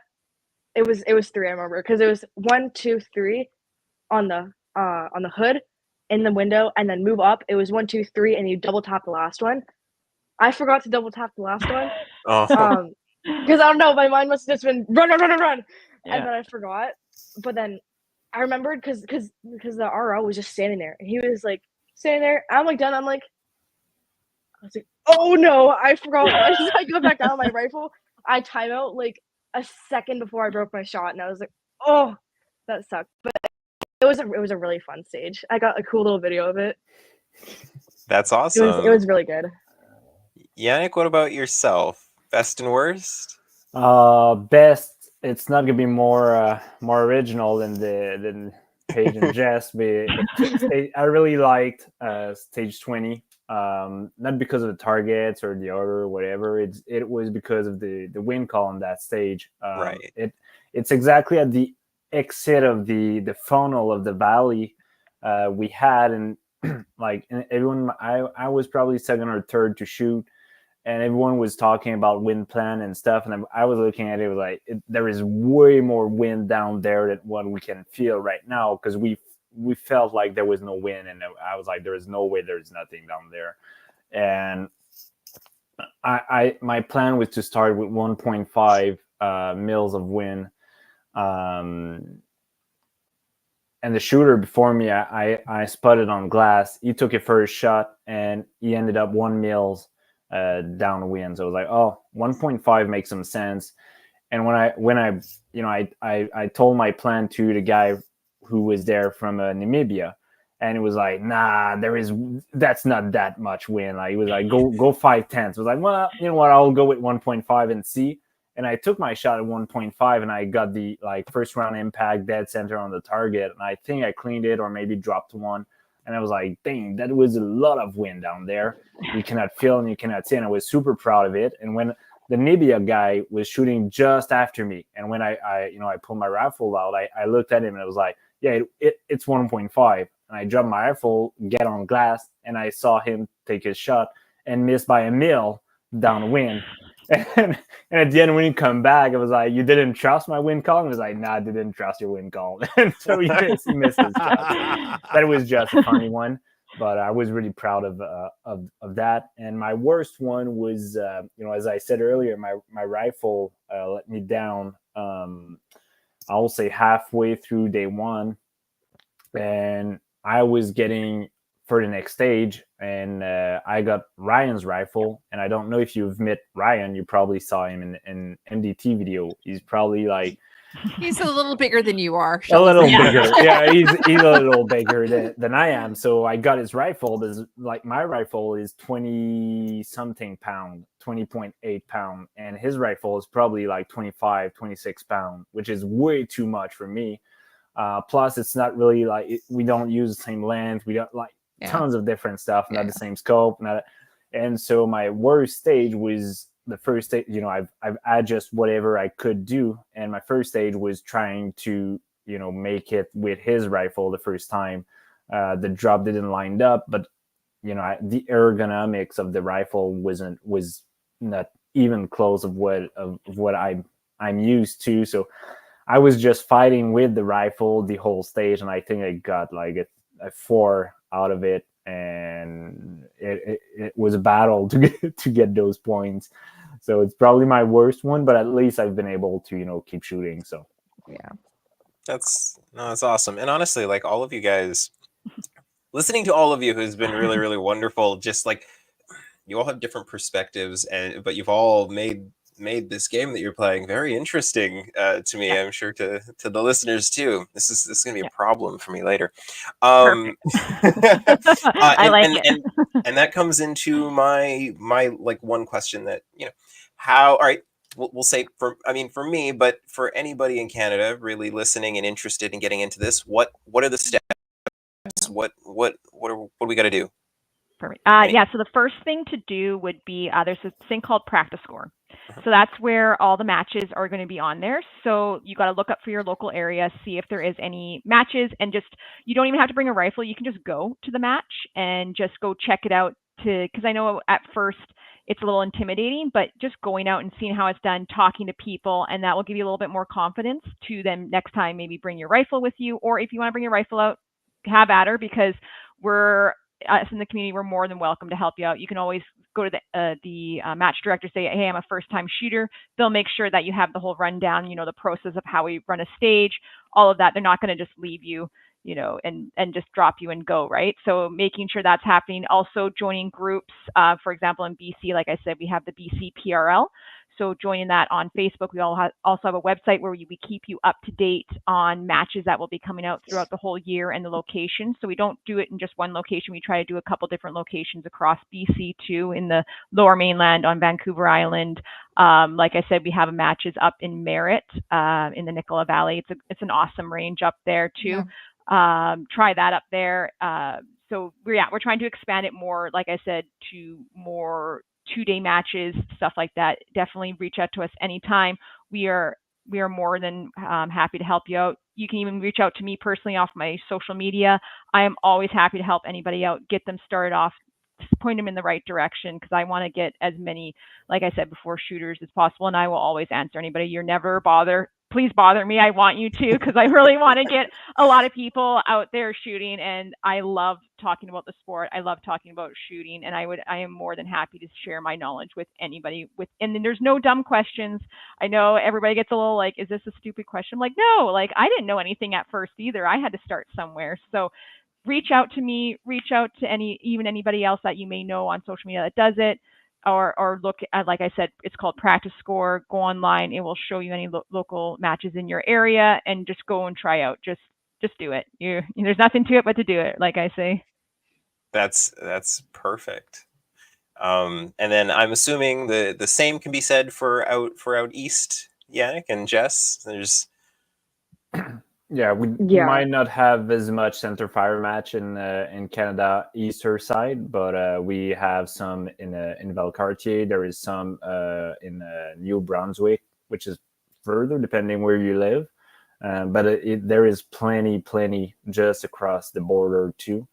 And yeah, we got a lot of people who are willing to help and provide a rifle if it's your first time, and provide tons of help if you already have rifle.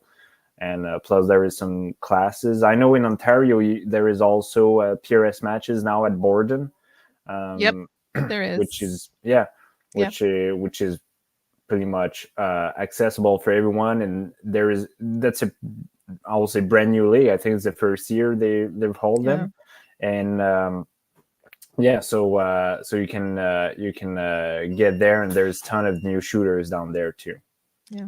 And I don't know if anybody really does know about the prairies. There's got to be some stuff going on in the prairies. It's the only place you can shoot forever. And so yeah. Even in Alberta too, there's another league there to run by some really good shooters too, people too. So check that out. There is like PRS style matches that are run out there, and they have a lot more room too. Like for example, Apex ran a Pro Series match up there near Calgary. So there we go. Yeah, so Van, he's already in there saying, but yeah, there's Manitoba, Saskatchewan, Alberta, like pretty much almost every single province is running some sort of style of match, and it's from from rimfire to centerfire. You don't have to jump into centerfire right away if you don't feel comfortable. Definitely come out to the rimfire matches because the distances are a lot closer. It build up your confidence in it, and they're so easy to be able to get rimfire rifles too, right? So it's try if you don't want to go too big, or do you want go big. That's why I always say, just go swinging for the fences, go for it right away. So you are not a good influence, are you? No, I am not. I will it's like the buy once, cry once thing, right? Like just go for it. Let's just do it. I'll make it happen. Buy it or borrow a rifle and then replicate that. So Paige, you're going to let Dustin borrow one of your rifles, and then he's going to replicate that. And then I'm going to take a bunch of pictures and copy it exactly. So I know. I just put mine into a new J. Allen, so it's it's a long-standing chassis that came out. So let's go shoot that. It's like the Cadillac of chassis. I feel it's very comfortable, very easy to shoot. I know some places up here that we can shoot in the mountains too, and get out to about 1,000 yards. So let's fantastic. Yeah, I'll definitely steal your spot. I had a spot that was out in Chilliwack that we put some plates up at around the 800 mark, and I think that was but that's great. Awesome. I'm gonna take you up on that. Let's do it. Yeah, do it. Message me. We'll go. Deal. Tony, anybody else got any questions? This is gonna be a long question. I don't want to drag it for too long, but I'll put the focus on Yannick because I saw a Dylan press in the background. Oh, I see it too. And I bet you guys are making oh god, you got the whole setup too. Let's just do a quick run through of what kind of ammo you're shooting. Hand-loaded Wildcat-based cartridges is what I've heard so far.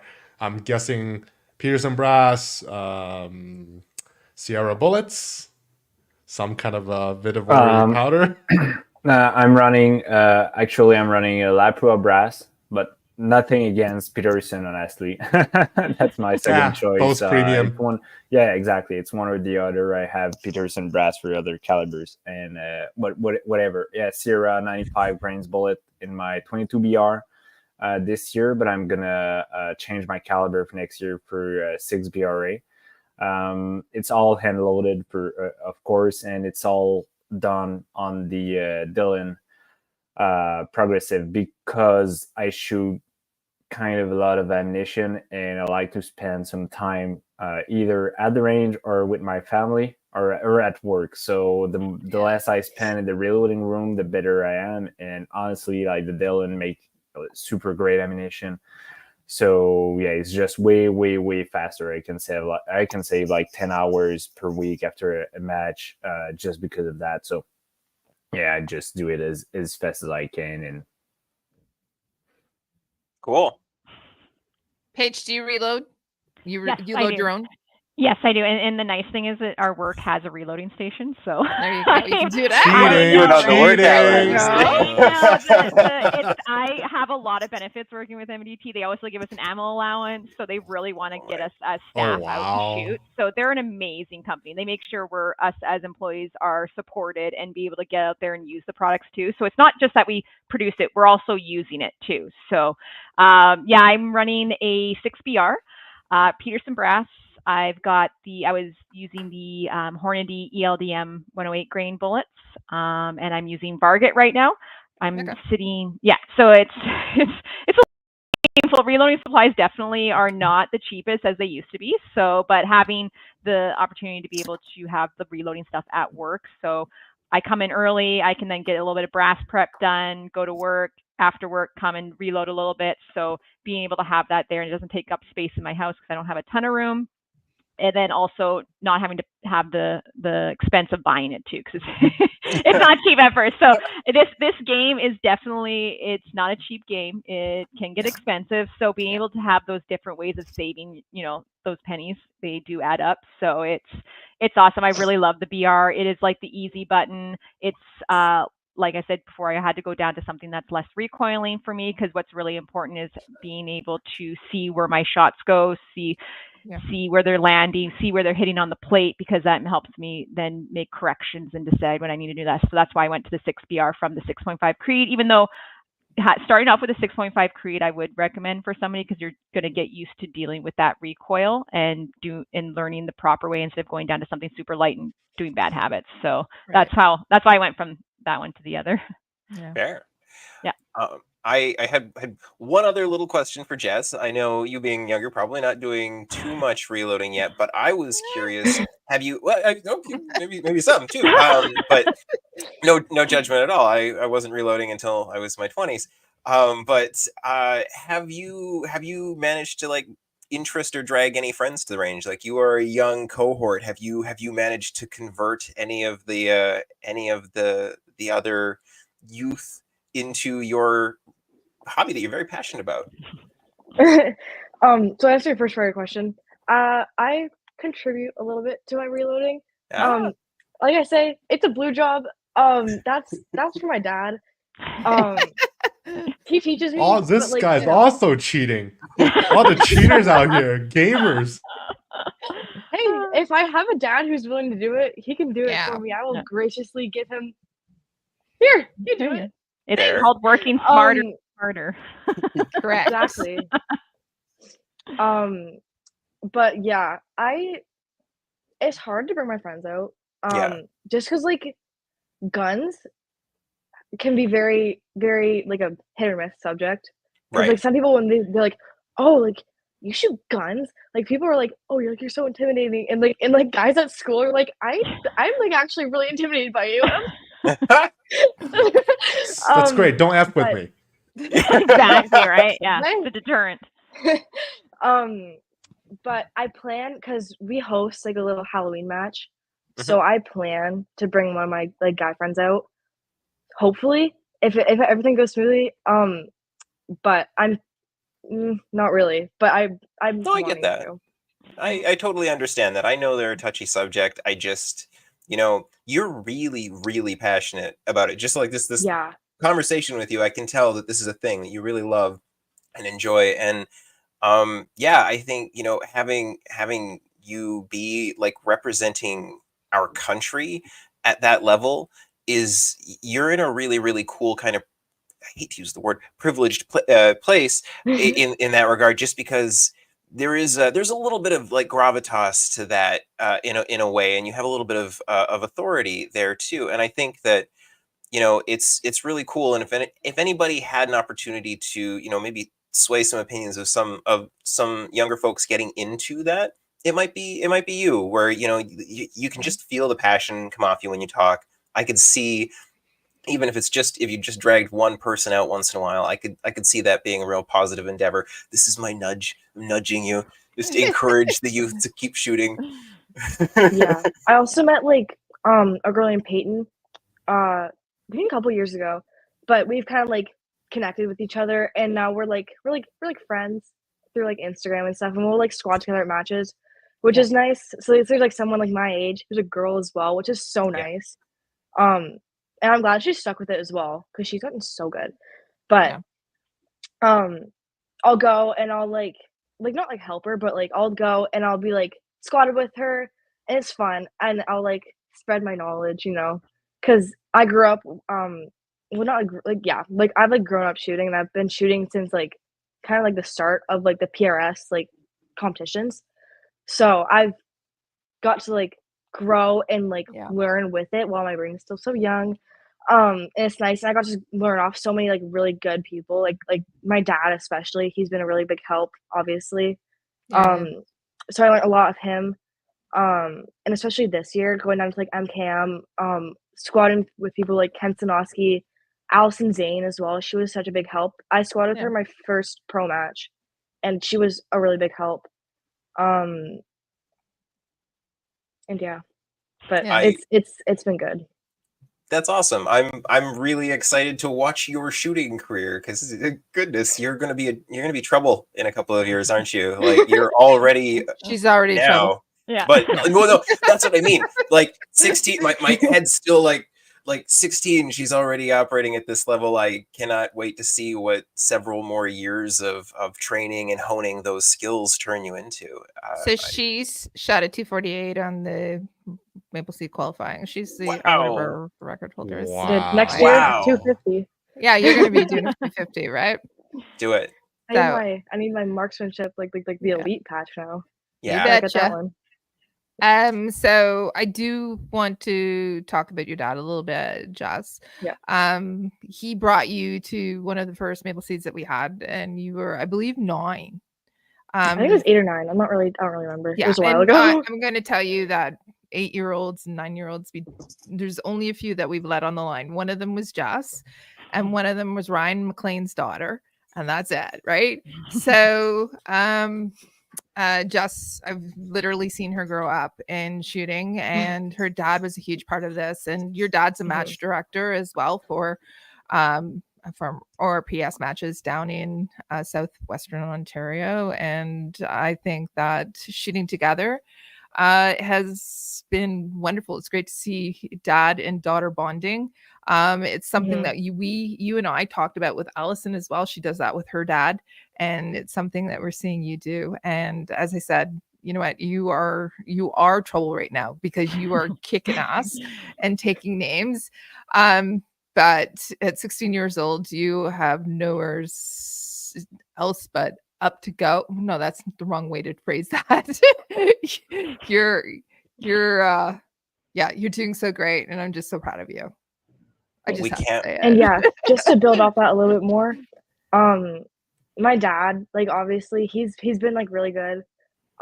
There's no one I credit more for being here than him. Obviously he got me into it, and he's put so much time and a lot of money, especially with the center fire. It's not cheap, but he's dedicated a lot and sacrificed a lot so I can compete at this level, which I'm really grateful for. And it's nice to have like a father-daughter relationship, because I know a lot of people, like a lot of girls especially, have like trouble like connecting with their dad because there's not really much to connect with. But it's really nice that we have this like bond over it, which is good. So we have a really good relationship over it. We're like buddies. Chrissy Cat, as I call him. Yeah, but he's been really good. I'm really fortunate to have such a great dad like him. And like the rest of my family as well, and with my mom for letting us come out and shoot so much, especially this whole summer. It's been a lot of shooting, but I'm just really grateful. My family's amazing. That's awesome. See, shooting's all about family. Yeah, together, right? Yeah. Do you want to talk about MDT, because that's where most of you actually work? It was a sponsor of the match, or sorry, of the team, and then we're going to get into actually how we can support you in the future. So let's talk a little bit about MDT. Yeah, for sure. So anybody who doesn't know MDT, we make precision bolt action rifles, precision bolt action chassis and accessories. So we do a whole range of it. So we go from, starting off into the chassis world all the way up to like the elite chassis like our ACC Elite. So it has all the bells and whistles on it that you would ever need to shoot in PRS or any other type of competition. But we want to make sure we make top quality legendary stuff. We always call it legendary. There is options for you too. It's not have to go for the most expensive thing too, because all of our chassis are going to provide you with quality and rigidity and stability for your factory rifle. And it's such an easy drop in too. So it's literally take your rifle, take it out of your factory shop, drop it in, 2 action screws, off to the range. Like that's how simple and easy it is for you to do. You don't have to send it to a gunsmith or anything like that. As the company as a whole is amazing. The owner is also out there competing. The owner makes sure the most important thing to him is customers and his employees first. That is the most important thing. Obviously, money is in there because we need to keep the lights on and the company going. But I have never worked for a company that has cared so much about their employees to the point that he has a barbecue at his house every year and invites everybody from, where we do all of our assembly, where we do our office staff to manufacturing, all are invited to his house, and he cooks for us too. Like he's out there flipping burgers, and his wife too works with us too. She runs our Canadian warehouse. We also have a warehouse based out of Idaho Falls in the States there, because we do a lot of business down there, because the shooting sport is massive in the States, along with in Europe, Australia, New Zealand, South Africa. So we're shipping all over the place, but we do most of our manufacturing here in Chilliwack, BC. So it's cool to be able to say like a lot of this is Canadian made and have a place. Like a lot of people think we're American when they phone us and they're like, wow, you're in Canada. I'm like, yeah, we're majority of our stuff is Canadian. All the other stuff, like maybe 10% of it's down in the States at our Idaho warehouse where a lot of our electronics and stuff is. But yeah, otherwise it's all the way up here. And the amount of community within MDT2, we're always helping each other out. We're very involved. The owner also keeps everybody involved too. We have every Friday we have a meeting and an update, and everybody's invited there. The Sherilyn, who is the owner's wife, she bakes us, like every time bakes stuff for us, and this is like hand baked stuff. This is not just going to the store and picking up donuts. Like she bakes, and we're spoiled. I'm surprised I'm not like 400 pounds already with all the sweets we have. Yeah. And they're always doing little things. Like we have a barbecue bake-off and a bake-off every year too. And they give us prizes for that. So it's not just about, putting stuff out there and selling it. It's very much about creating this community and creating for too, along with the staff. So it's not always money. Things seem to be nowadays. It's where he's very involved in making sure, listening to our customers, adding value, and being able to get everybody out there shooting. That's really important to us. Awesome. Yep. Can you tell the engineering staff I want a 30-round drum mag, please? I know, right? Yeah, exactly. That'd be awesome. We want that too, because a lot of us are shooters. So a lot of these products too that we do is we're backing it. I'm like, oh, I want this, so let's put this in here and try to push it along, right? Yeah. Yannick, do you want to tell us a little bit about Capra, how we can support you guys, how we can, I know, okay, you can have a month before you start planning for Italy, or no, where is the UK. I can't remember. It's in Great the UK. Britain next year. Yeah. Or Perfect. UK. Yeah. So how can we support Rimfire? How can we support Centerfire? Yeah, how can we? It already started, honestly. We got some partner in the industry already emails us this week. I've seen. So it's going to force us to to start the work sooner than later. So we got the email, Capra email. It's on the Facebook page. We also have the Facebook chat. People can reach out to us through there for any help for the shooters and stuff like that. And we're going to reach, of course, we're going to reach the company again this year who've helped us for this year and the year prior. So, yeah, it's all the contact information are on the Facebook page. And we also have the website with the contact information there. So anyone who want to send that earlier, and we're going to do the qualification process pretty much early November, I think. We're just waiting for the Rimfire finale that is occurring this weekend, actually, in the States. then we're gonna start the application form and everything on. Awesome. Awesome. So if people want to send you the money, just reach out and send you an email. Yeah, and like if it's like everyone, you know, Right. those days who just want T-shirts and hats and stuff like that, we will definitely do this again this year. Yeah. It's probably we did it pretty late Yeah. for this year, because at the beginning the T-shirt and hat was just for the shooters, you know, so we were passing an order for just us, and then we figured like, well, if we do an order, maybe we could like offer that for anyone who would like to support. So we're probably going to do that this year again, because we got a ton of people who had the interest in that, and that's really appreciated for us too.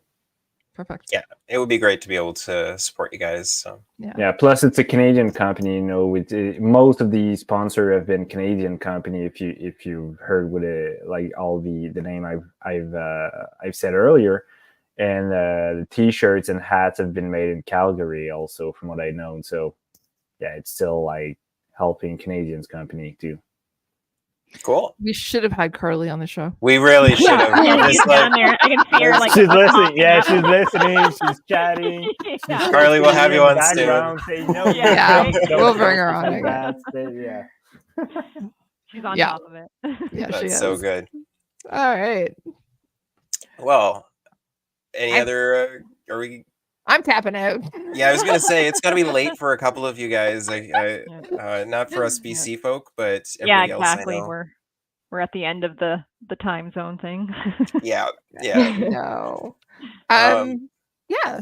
Normally we would actually go on to a rest of the show, let you guys go, but I think after 2 hours of a show, we're good. Yeah, right. Yeah. I don't blame you. But thank you so much for coming on. Yeah. Paige, thank you for, coming on and making this your first podcast. Well, Yeah. Technically first podcast. Yeah, right. Yeah, but yeah, Yeah. thanks. So I love this. I love talking to anybody about firearms and PRS and rifles. So I just thank you wait. so much again. I know, right? I'm not kidding. My partner's gonna be so mad.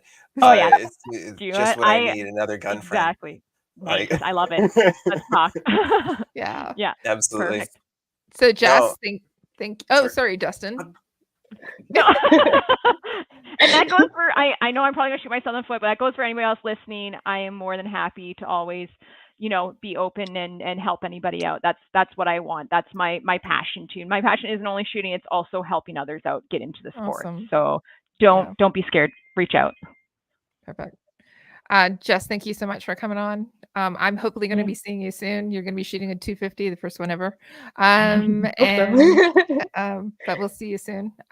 Watch Yeah, I really. for Elmira's opening up, by the way, if you want to come out and shoot that. It's open tonight.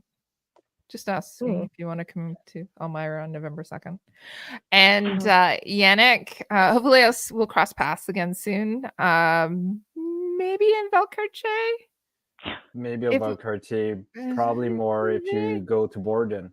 Yeah. I don't know if you So shoot Borden. I might Yeah. I might go there again next year for either a clinic or just enjoying the shooting there. you should come out and do our known distances. Come out and shoot it. Just contact I think me and I'll Borden, put you on Borden the was the range for first free. time that I shot my centerfire, actually. Fun fact. My Was first little mini match. It was, yeah. Oh. Maybe we can talk, Ryan. Do we know if that was one of the questions I was going to have for Ryan? Are we ever going to do Muford again? Maybe, maybe not. I hope I so. don't know. I'd like to shoot there. Yeah, it doesn't look really good. I've talked know. to Chris 2 years ago, and I've talked to Ryan this year about that, and it's likely not gonna happen. So Mm. I'm gonna have to look with the new match director in Valcartier to see if we can do something there. But Okay. yeah. Oh, okay. So one of the things that Paige you mentioned, just come out, try it out. But one of the other things that people are interested in trying PRS or just seeing what it's all about, go out and volunteer. Yep. 100%. Go out to RO. matches. That's the best way to learn. Always looking for help, and it's one of the first things that I ever did. With was not a new shooter, but Ryan reached out and says, "Hey, I need some help." So I said, "I'll come and do it with you up in Meaford," and it was one of the best experiences that I've ever had. And I always 100%. Every time Meaford was coming up, yeah, I'll come up and I'll give you a hand. Yep, Awesome. I'll be Yeah. there. So reach out, volunteer. Yeah. But it's a great community and some really, really good folks that are shooting in it and representing Oh, yeah. Canada. So Try our best. all right. Thanks so much, guys, for coming on tonight. Sounds good. Thanks for having us. Thank Yeah, you so thank you much. so Thank you. much. All right. Yeah. Whoop, whoop. And real quick, should I just speed read the upcoming events, or should we? Yeah, I'll do it real quick. Upcoming events. There's a SPFGA 3-gun match October 19th. That's coming up. Another one on the 26th at Chad. That's a 2-gun match. That's all you get. News. Shocker. Ottawa's gun ban may reach up to 6 billion. It's going to be more, but it won't happen. And then also super sad, and we're going to close on a sad note. We forgot to mention it last week. The Shooting Edge is closing. Yeah. It's very, very sad. We know who's to blame, and that sucks. And yeah, that's new gun stuff. There's nothing super exciting unless you want to. We'll talk about it. No. Tony, New we'll gun save stuff it is for bro- next time. Yeah. New gun Okay. stuff is brought to you by Bullseye North. We got to do the Yeah, let's sponsor. do the Okay, yeah, okay, sponsor. okay, fine. All right, you're right. You're right. New gun stuff. New gun stuff. Need a new boomstick? Bullseye North is Canada's shooting superstore and a proud supporter of the CCFR with a wide selection of guns and top trending gear for any shooters. Free shipping over $250, which includes ammunition. Some conditions apply, such as oversized or remote areas. They also offer $17 flat rate shipping for orders below $250. Subscribe to their weekly newsletter to get first access to the hottest steals this week at Bullseye. There is an X95 Tavor in Flat Dark Earth. I need multiple hands to. Oh, there we go. Great. It's lovely. I have that gun. It's wonderful. I think these are bloody hard to find right now. So Are They they? have one. Yeah, they come and go. Yes. Well, no, I'm just saying I Bullseye got 3. have them. Look, there's 3 Yeah. in stock. Yeah, they're right Yeah, there, so Tony. if you you- want one? Get one. I can't afford $900. one. I'm sorry. But yeah, if you wanna X95, reliable, not gonna break, bullpup No. rifle, 5.56. Got to put a better trigger in it, though. That's what Kelly uses to hunt Isn't deer there a with, by the way. Timony or? I don't know. I put a better trigger in mine. But anyway, yeah. And then I don't know, there's a couple other random bits. I'm gonna guess Adriel put those in. They're gun nuts. I can't be bothered. That's the best deal you're gonna find all week, folks. So, and listener Oh, feedback. We The gun read. nuts. Well, Oh. can I just jump in for 2 seconds? Because Yep. there was one thing missed from upcoming events that I Sorry. just wanted to mention because it does close Wednesday next week. So Is if that- Superstition Mountain, I mentioned it Oh, earlier, but registration or the lottery registration,